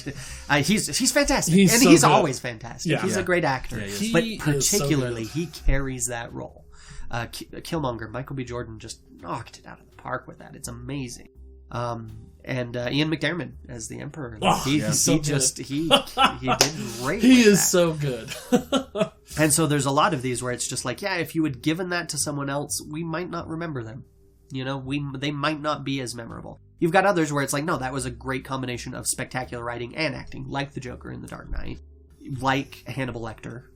with both Mads Mikkelsen and Anthony Hopkins. Well, and this is interesting, just to bring it into Star Wars again, because this is ostensibly a Star Wars podcast. Yes. You bring up Ian McDiarmid, who, great personality for the Emperor. Mm-hmm. He is a well-written character also, and that certainly helps. He's quite competent at his job, and the believability is well, and there. it's part of why even when the writing's not as stellar in the prequels, sometimes he carries But it. I wanted to compare him to another antagonist who is ostensibly the main antagonist in Episode 1, Newt Gunray. Yeah. Not competent at all, really, in almost any way. Really underdeveloped, poor character or personality. You know what I mean? And the believability is like, sure, I guess you can be in charge, but it's not. Certainly, his first lieutenant, who ends up getting blown up in the droid control ship, is a more believable leader of a trade federation than is Newt Gunray. Mm-hmm. Yeah. And I'm sure many of you out there wonder who I'm talking about when I say Newt Gunray. Yeah, exactly. Because you don't. But if I say the Emperor, boom, it's right there. If I say Darth Maul, it's right there. Yeah, which is entirely, that's really just nothing but makeup, costuming, and Ray Park being freaking amazing. But you have about 10 minutes of total screen time for Darth Maul in Episode 1. Personality through the roof, believability, sure, why not? There are Sith, that's a thing, you know, okay. And then competence, boy, is he ever. Yeah. Exactly. And so that's why people, when you say the main villain, oh, well, yeah, Darth Maul's not really the main villain. Yes, no. I know he is the Phantom Menace, but he is a very evocative and audience capturing. Yeah, but the person who's actually central to the plot and providing obstacles in Episode 1 is Newt Gunray with the Trade Federation, and yet he is abundantly forgettable. Yes. Mm-hmm. Well, because he also kind of shares that spot with Sidious, because it's always under Sidious's direction that he's doing things. But again, Sidious has almost no screen time. Right. All the screen time is given to Newt Gunray to go and be the antagonist, to be the villain, and he falls flat on his face. And part of the reason it still works as something believable is because we know Sidious is in the background. But we know that this guy got put here. But nevertheless... But when you take as far Newt as Gunray as a villain, and you say, okay, we're going to examine you as a villain, Newt Gunray... He's low on all three of those, and he is completely forgettable. And another thing that I want to bring up when it comes to Star Wars villains is this idea of, we discussed earlier about the Borg, where once they got explained, for a lot of people, they became less frightening. Explaining things tends to make them less frightening in general. They lose that... When you see the shark in Jaws, it's a lot less frightening than when you don't see the shark in Jaws. Exactly. Showing the monster is never a great idea. The monster that you don't see is always scarier than the one that you do. It's a pretty classic writing, and not always, but I'd hate the always, but generally speaking, yes, they are. And that's part of what undermines the Borg for your friend, Ross, and that's the sort of thing that undermines, Boba Fett. It's part of the reason I don't want a Boba Fett movie, is because what made Boba Fett such a capturing figure is that we didn't know anything about him. Is that he was an enigma, and it was he's got the competence, he's got the, I keep blinking on my own scales. Personality? Yeah, his personality is not really there, and that's part of what makes him a mystery, is he's just an enigma. He's but you could even say the mystery is the personality. Yeah, and the therefore mystery it's is the personality, on and we don't know about where he came from or anything, but once you get him explained, there's a danger of losing that. He's not even that awesome in there, but he captured imaginations. Yeah. This is Snoke's downfall. This is, I think, the main reason why so many people have problems with Snoke, and it's a justifiable thing, is Snoke... His primary appeal in Force Awakens was that mystery. We don't know what he is, and so he can be just about anything. Yeah. Mm-hmm. And he's scary because of that. He's intense, he's obviously powerful and competent. He's got personality in that first one. For sure. And he's believable. There's nothing about him that we're we can see him using the Force, we can see him controlling things. We've seen this before in Star Wars. There's nothing about him that's not believable. And I think the biggest problem that causes his end to be so frustrating is that we see him, so he becomes less scary. The mystery is it's disappearing. But then because his competence plummets suddenly. He's not what we all thought he was. We lost that mystery. Yeah. And it didn't fulfill the mystery we thought had been being set up. Yeah. And I think that was a misstep there. Like, that's that I would have liked to see them do better, is keep the sheer force of, like, he loses his personality once he's on center stage. He still has some of it. He's still frightening. He's still powerful. He still has his competence there, but he's undermined so quickly, and his personality isn't quite as effective when he's not a giant looming shadowy hologram. And then his believability is still there, but it's not what we thought it was. Like, we believed that this guy was super powerful, and then all of a sudden he just gets cut down. So, it really undermines all of those. All those things that you say they do that undermine Snoke are the opposite of the things that they did with the Emperor, which is why he remains great even when you do get to finally meet him and he's no longer a hologram or some whispered name. That, you think Return of the Jedi, man. Like, just sitting in the chair, all he does is swivel in the chair, and he still radiates power and control, and all those good things.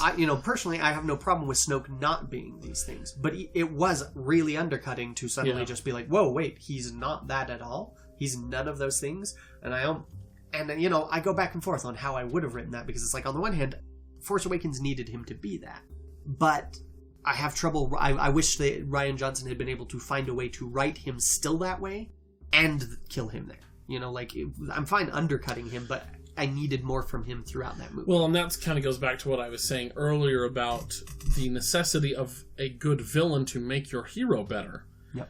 Because Snoke does kind of fall on his face a little bit in a lot of these areas. He's, it makes his death go, well, I guess he did die. Like, it's not as rewarding as when Luke/Vader kills the Emperor, where it's like, oh, yes, like, that was a huge mountain that we just toppled. Exactly. Whereas with Snoke, it was kind of like, oh, he's dead? Yeah. All right. And I still get a lot of, like, I still enjoy Kylo taking over. I enjoy Kylo and Hux's back and forth. I enjoy Kylo and Ren working together, but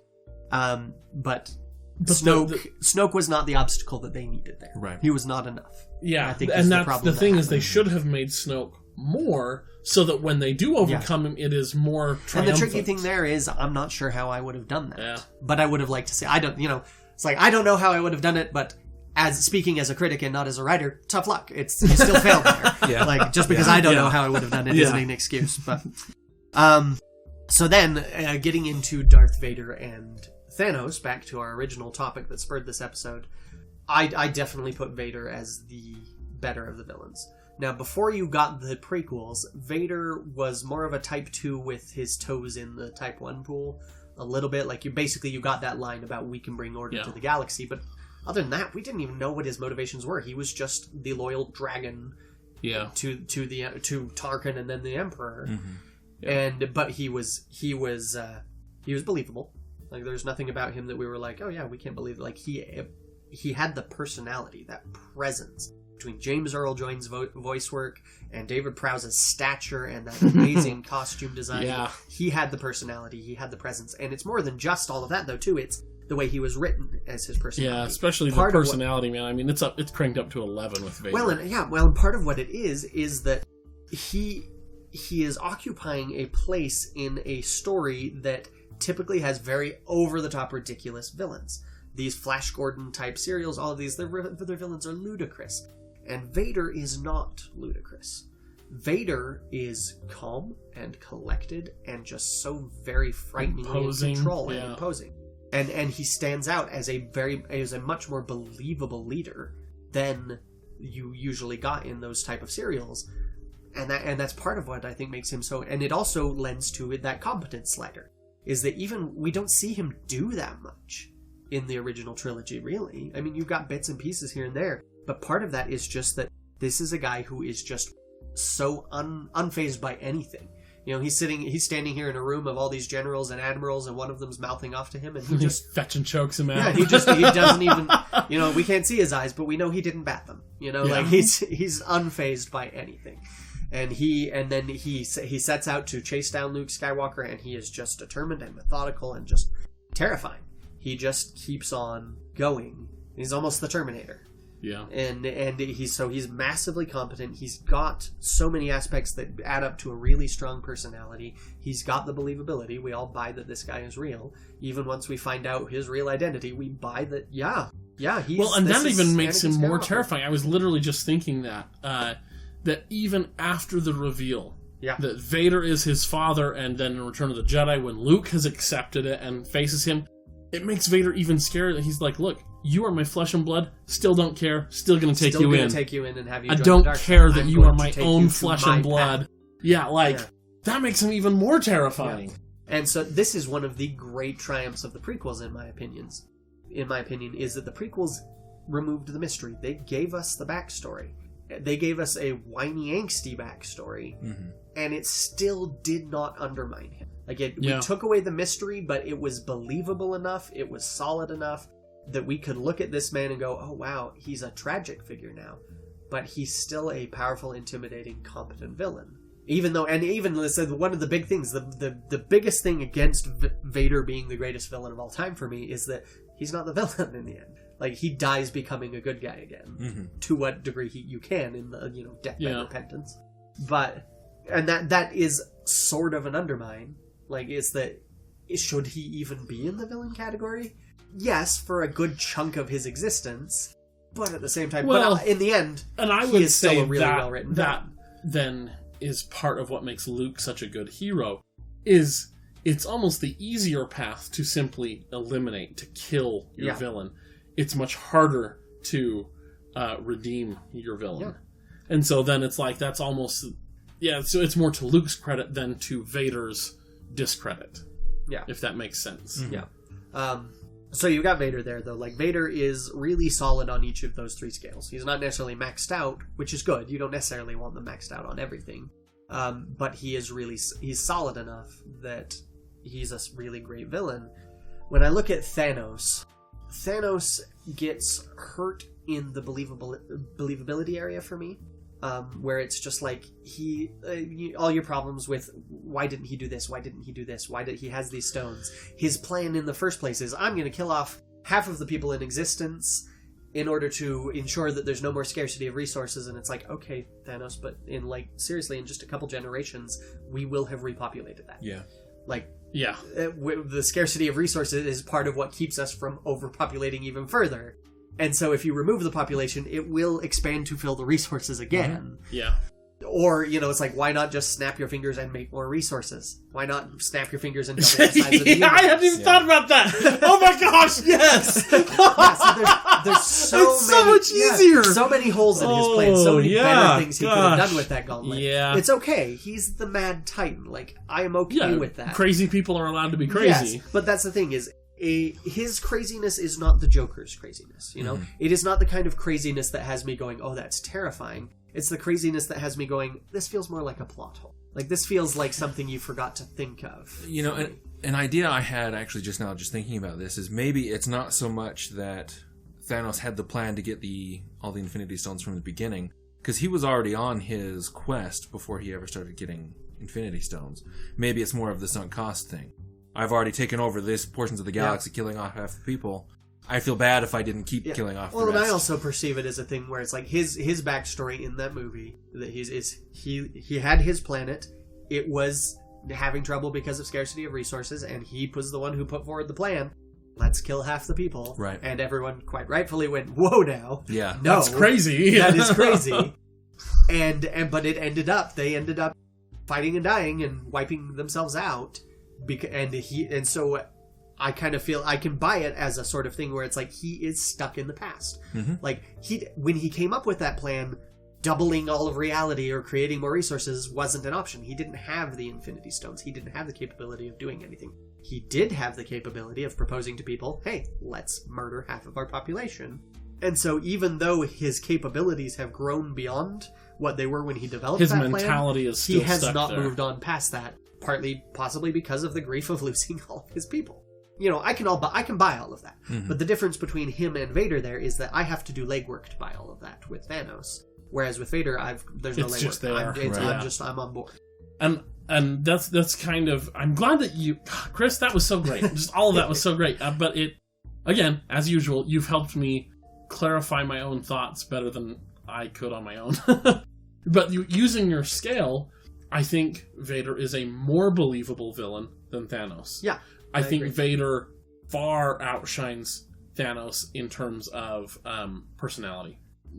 I personally agree. I can see now the thing with Thanos' personality is like a lot of people really like that he is a living, breathing, functioning person to a degree that even Vader is not. Vader is almost edging on that incomprehensible or even just monstrous, where he is just he's almost a Terminator. He's so implacable. He's so I love it. I think it makes his personality solid. But for a lot of people, they don't want that in a villain. A lot of people are looking for humanity in their villains. They want emotions and feelings, and they look at Thanos, and Thanos is a guy who is being attacked on all fronts because of what he's trying to do, and just goes, that's okay. I get it. Like, I get that you're all upset. You'll thank me later. He's a guy who runs into his long-lost daughter and this guy, this belligerent asshole that's with her, and goes, no, I'm okay. Like, I'm okay with you dating my daughter. This is okay. Yeah. You're all right. Like, it's a situation that so many dads have been in, or dread someday being in, that it's just like, yeah, we can appreciate that this is a dad looking at his daughter's boyfriend and going, yeah, I don't know about this guy. Well, all right. Yeah, you got some spunk here. This is all right. Sure, as a person, but I'm looking at him as a villain. No, like, yeah, if I'm, fair. Show me a picture of Thanos, show me a picture of Vader. Which one seems more scary? Which one seems more like a villain? Which one has that sort of imposing, villainous quality? And I think Vader outdoes Thanos by a lot. All for the me. aspects that add up to make a movie personality, like visual design, I feel like Vader's winning there. Acting work, like I don't want to say that Josh Brolin didn't do great. He did, but I don't feel like Josh Brolin is the only person that could ever have played Thanos. Sure. At all, Yeah. Not like you cannot voice Vader with anyone but James Earl Jones. You cannot give me anyone but Hugo Weaving as Agent Smith. Yeah. Like, I just will not accept that. Yeah. Whereas, Thanos, I could have someone else play Thanos. And then the last Voldemort, category, I could have someone else play Voldemort. the last category of competence, I think Vader is much more competent than Thanos. Hold on. Yeah, because Vader's going, here are the cards that I have to play. I've got the Force, I've got the resources of the Empire, I've got my lightsaber. Like, he's aware of the resources at his disposal and uses them fairly well to accomplish his goals. Thanos literally has all the Infinity Stones. He's got the gauntlet, he's got reality, he's got...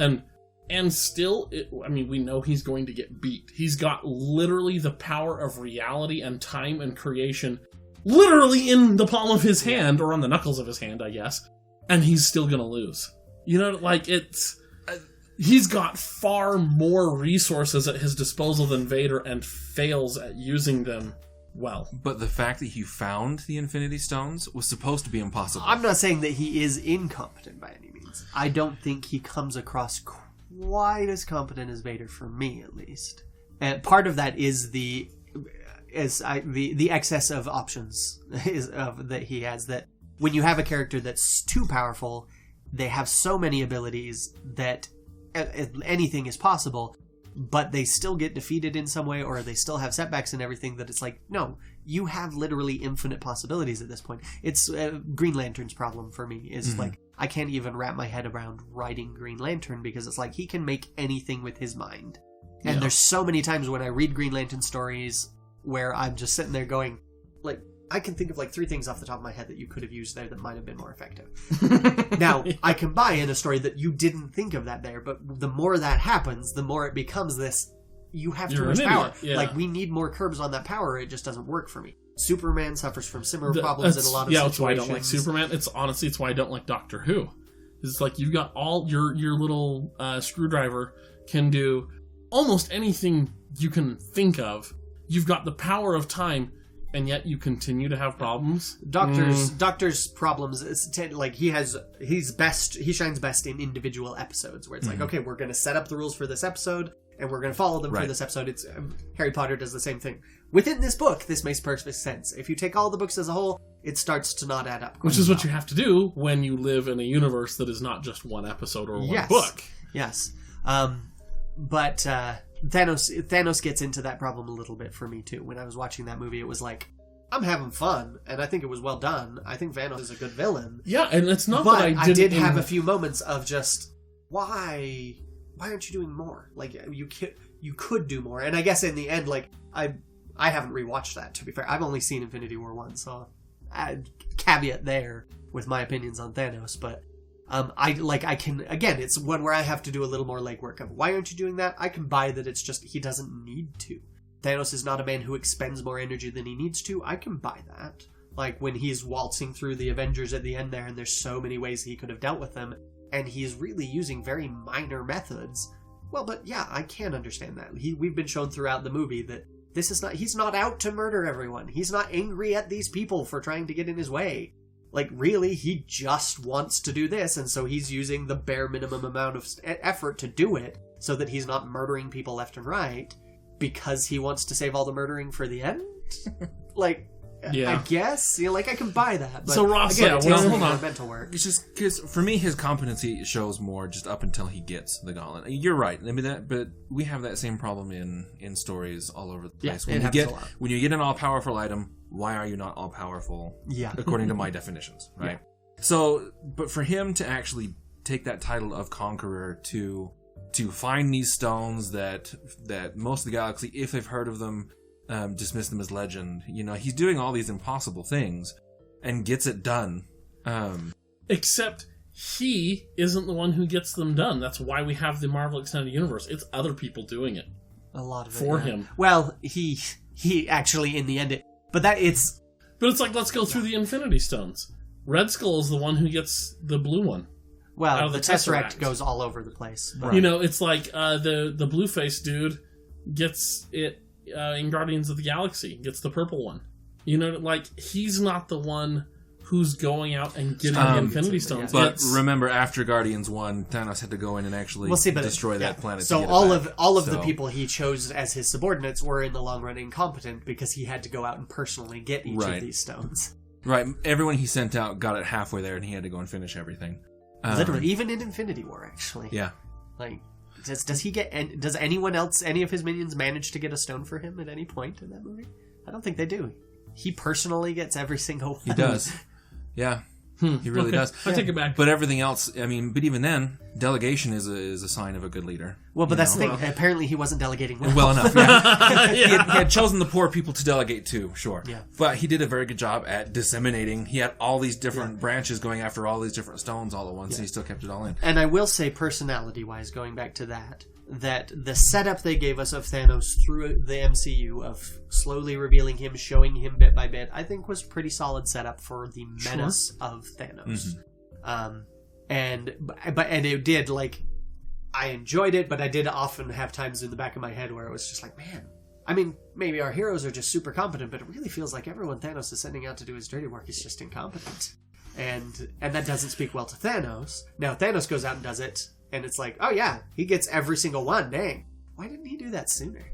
Yeah, and it's again, he's a busy guy. Yeah, he is. Because remember, he's doing all these stones all at once. Yeah, right. He's got all these different. And there's something to be said for it's like, well, you don't want to go grab them until you know where at least most of them are, because if people know you're gathering them, then you're a target. Yeah, you're a target. But nevertheless, it does undermine him a little bit for me. And it's all like I wouldn't say he's a bad villain. But on every single one of these scales, he is just a little bit lower than Vader for me. Sure. I'm not trying to say that he's better than Vader. I'm just, if we were to tier villains, like if we were a general pop culture, if we were making sale, Vader would be top. Thanos probably number 2 for me. Really? Yeah, in tier 1. Yeah. See, the other Joker would be right there next to it. Yeah. The other things that undercut Thanos for me are, one, that I think part of his appeal is that the MCU hasn't seen a lot of competent villains, like I said earlier. And then he's also undermined by Killmonger for me. Because, Killmonger, I feel, had a more believable plot that was more understandable, and more, viable. He set out to do it, he felt more competent to me within his sphere, within the sphere of that story. Sure. And he had a greater personality for me. He had a super, man, Michael B. Jordan knocked that out of the park. He did. He did a good job. And so, for me, Killmonger is the best villain that the MCU has given us to date. I don't dislike Thanos, and you couldn't have inserted Killmonger into his position and had him do those things, obviously. But as far as writing goes, and it's just as my enjoyment of a villain, I would put Killmonger ahead of Thanos for the MCU. Which is funny, because I find Killmonger just a notch less believable than Thanos. Yeah? Because within their own rule sets, Killmonger sits very well within a normal, real world. He's supposed to be someone that we could see existing in our world. Thanos is an alien that's, he's supernatural. Right. But within their own spheres, I find Killmonger less believable just because of, the things like the kill count that he has. All those nubs are supposed to be a person that he's killed, the S.H.I.E.L.D. agent that's played by Bilbo. What's his name?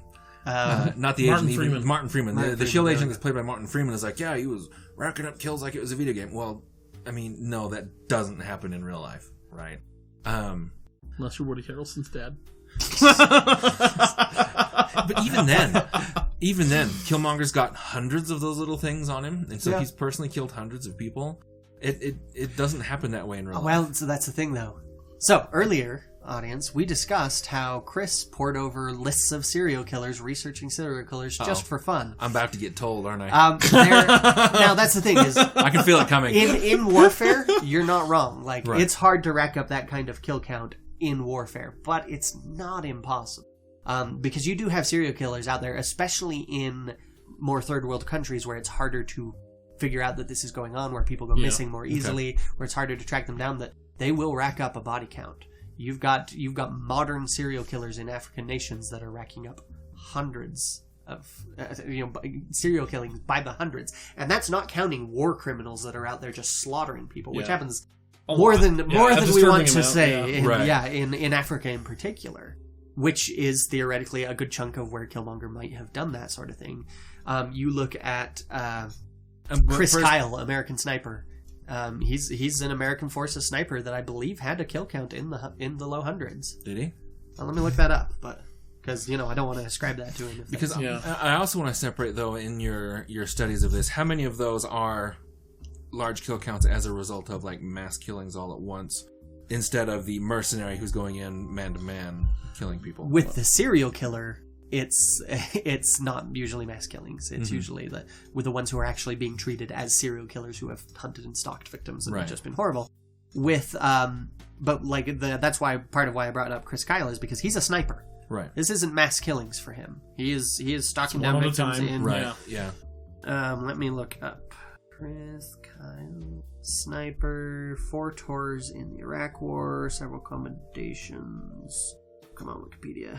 This is kind of grotesque, but I want to know how many people he killed. How many NSA lists do you think you're on, Chris? Oh, man, so many. Oh, my word, you have no idea. Things I've looked up to my search history is disturbing. Not even in the normal, pornography way. It's more disturbing than that. I am just going to let that lie right there. One, let's see. Navy credits me with more kills as a sniper than any other American service member, past or present. I guess that's true. They go back and forth on what the number is. 1 week it's 160, the official number as of this writing, for what it's worth. Then it's way higher. Yeah, so the official number there's... Found that just as you started. Yeah, sorry. No, you're good. Way to go, you beat me. Yeah. I started way after you. I've been out-researched. That's okay. I am a historian. But that's 160. 4 tours in Iraq, 1 sniper. Yeah. Now, I have not given Michael B. Jordan's chest the amount of attention it probably deserves, and counted up how many of those scars are on there. Oh, that's a sentence I'm glad you said. But yeah, I can buy Killmonger's kill count there, if you look at it that way. Now, I also get the sense that he's not a sniper. He's out there in the trenches, and it's a stretch. Butchering people with a machete. But yeah. But nevertheless. Well, and also, he's the villain in a Marvel movie. Suspend your disbelief a little bit. Sure, he can have a couple hundred kills. I don't care. Yeah, that makes sense in the universe. On the little things that damaged his believability for me were things like his amazing command of the Wakandan language.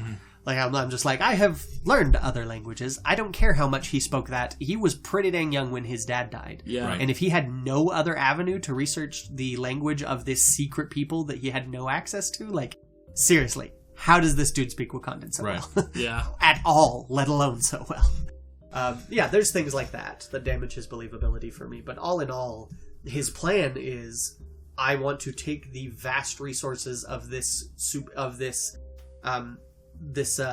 militarily advanced nation, and I want to use them to declare war on behalf of the people I declare my people worldwide. Like, that's quite possibly not going to go well. But at the same time, I mean, if we took that away from Wakanda and put that in America and said, okay, we are going to declare war on behalf of this against the whole world, that is disturbingly more possible than we would like to believe it is with the American military. Like, I read an article once about, it was a couple of high-ranking previous, like, ex-military advisors that, like, at least one of them was actually, like, a presidential military advisor. Right. And they had been interviewed, and just for this topic of, like, how long would America last in a war against the rest of the world? Like, the rest of the world unites and comes against America. And they were like, oh, okay, well, let's see if we've got them united and da-da-da, and somehow just implausibly well organized, so that it's basically just two fighting forces and not a fighting force versus a bunch of scattered fighting forces. Probably about, I think it was like 6 years. Really? Before the rest of the world was forced to give up. Yeah. Yeah. Like, the American Whoa. military complex is terrifying. Well, we spend more Yeah, than like the it's- next it's- like 10 or Yeah, 45, and not to something get like political that. about it, but this Yeah. is just the facts of where these advisors estimated it was Yeah. at compared to other countries. Like, so I look at that and I'm like, okay, Wakanda's smaller, but also But more technologically significantly advanced. more advanced. Even if his plan might not have worked in the long run, I can buy that someone could look at that and go, no, I can do this and it's worth doing. Yeah. So, anyway. Well, but, actually, I was less... His plan of actually going in and doing what he did, I had less of a problem with, because they state in the film that this is what he does. yeah, He's this is supposed what to he does. destabilize governments, so... Yeah, But, that's fair. That's legit too. Anyway, but that's part. Killmonger slightly undermines Thanos as being a great villain for me, just because I think he's a more solid villain for his story than Thanos is for his. Now, again, that all said, I like Thanos. I think it was a solid movie and a solid villain.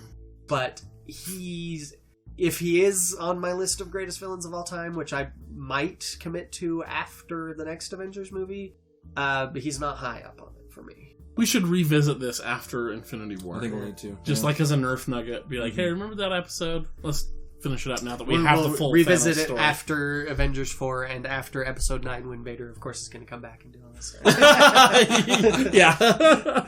Oh, anyway. Well, I think that was a pretty good discussion. Yeah, thanks for letting me pontificate about Oh, villains. no, Yeah, that was we great. enjoyed it. I love That was villains. super awesome. I really enjoyed it. And I hope you listeners enjoyed that as Sorry well. it was less Star Wars centric, everybody, but Oh, that's okay. I mean, we... Well, again, with Darth Vader being the number one villain of all time, I think a topic on why is... yeah, that's fair. good. worthwhile. Yeah. And I mean, when you look at that, he's high on those scales Yeah. by most metrics. Like, Yeah. you get individual variants where people are like, not so much. And the main reason I've generally seen people set him aside as the greatest villain is that whole, he redeemed at the end. Like, he didn't die a villain. Yeah. Which I'm like, yeah, but he was a villain. Like, we Yeah. had 2 and 9/10 movies where he was very much the villain. Yeah, I mean, if Hitler had made a deathbed apology, would we all of a sudden say he's not a villain? Yeah. You know? Well, some people would, but they would. But those some people would be objectively wrong. yes. So I think that's kind of where we're at with Vader. It's like, yes, he redeemed, and that's great, but he was still a villain. But yeah, I think we can all agree that the greatest villain of all time is Salacious B. Crumb. Yeah, obviously. I mean, we don't even bring him up because it's so obvious. Obvious. That's right. Yeah. Oh my goodness. Ow. And you just heard Ross's buzzer for our next trivia show. Maybe. There we go. Maybe. Oh my goodness. Listeners get so excited. We have actual buzzers for the next one. It's going to be great. Anyway, next time we have a quadruple conundrum for our next episode. Who is the most powerful out of Luke, Vader, Kylo Ren, and Rey? we're going to just kick back and bicker about Force abilities and hypothetical battles and stuff, probably. Yep. Yeah. So, Yep.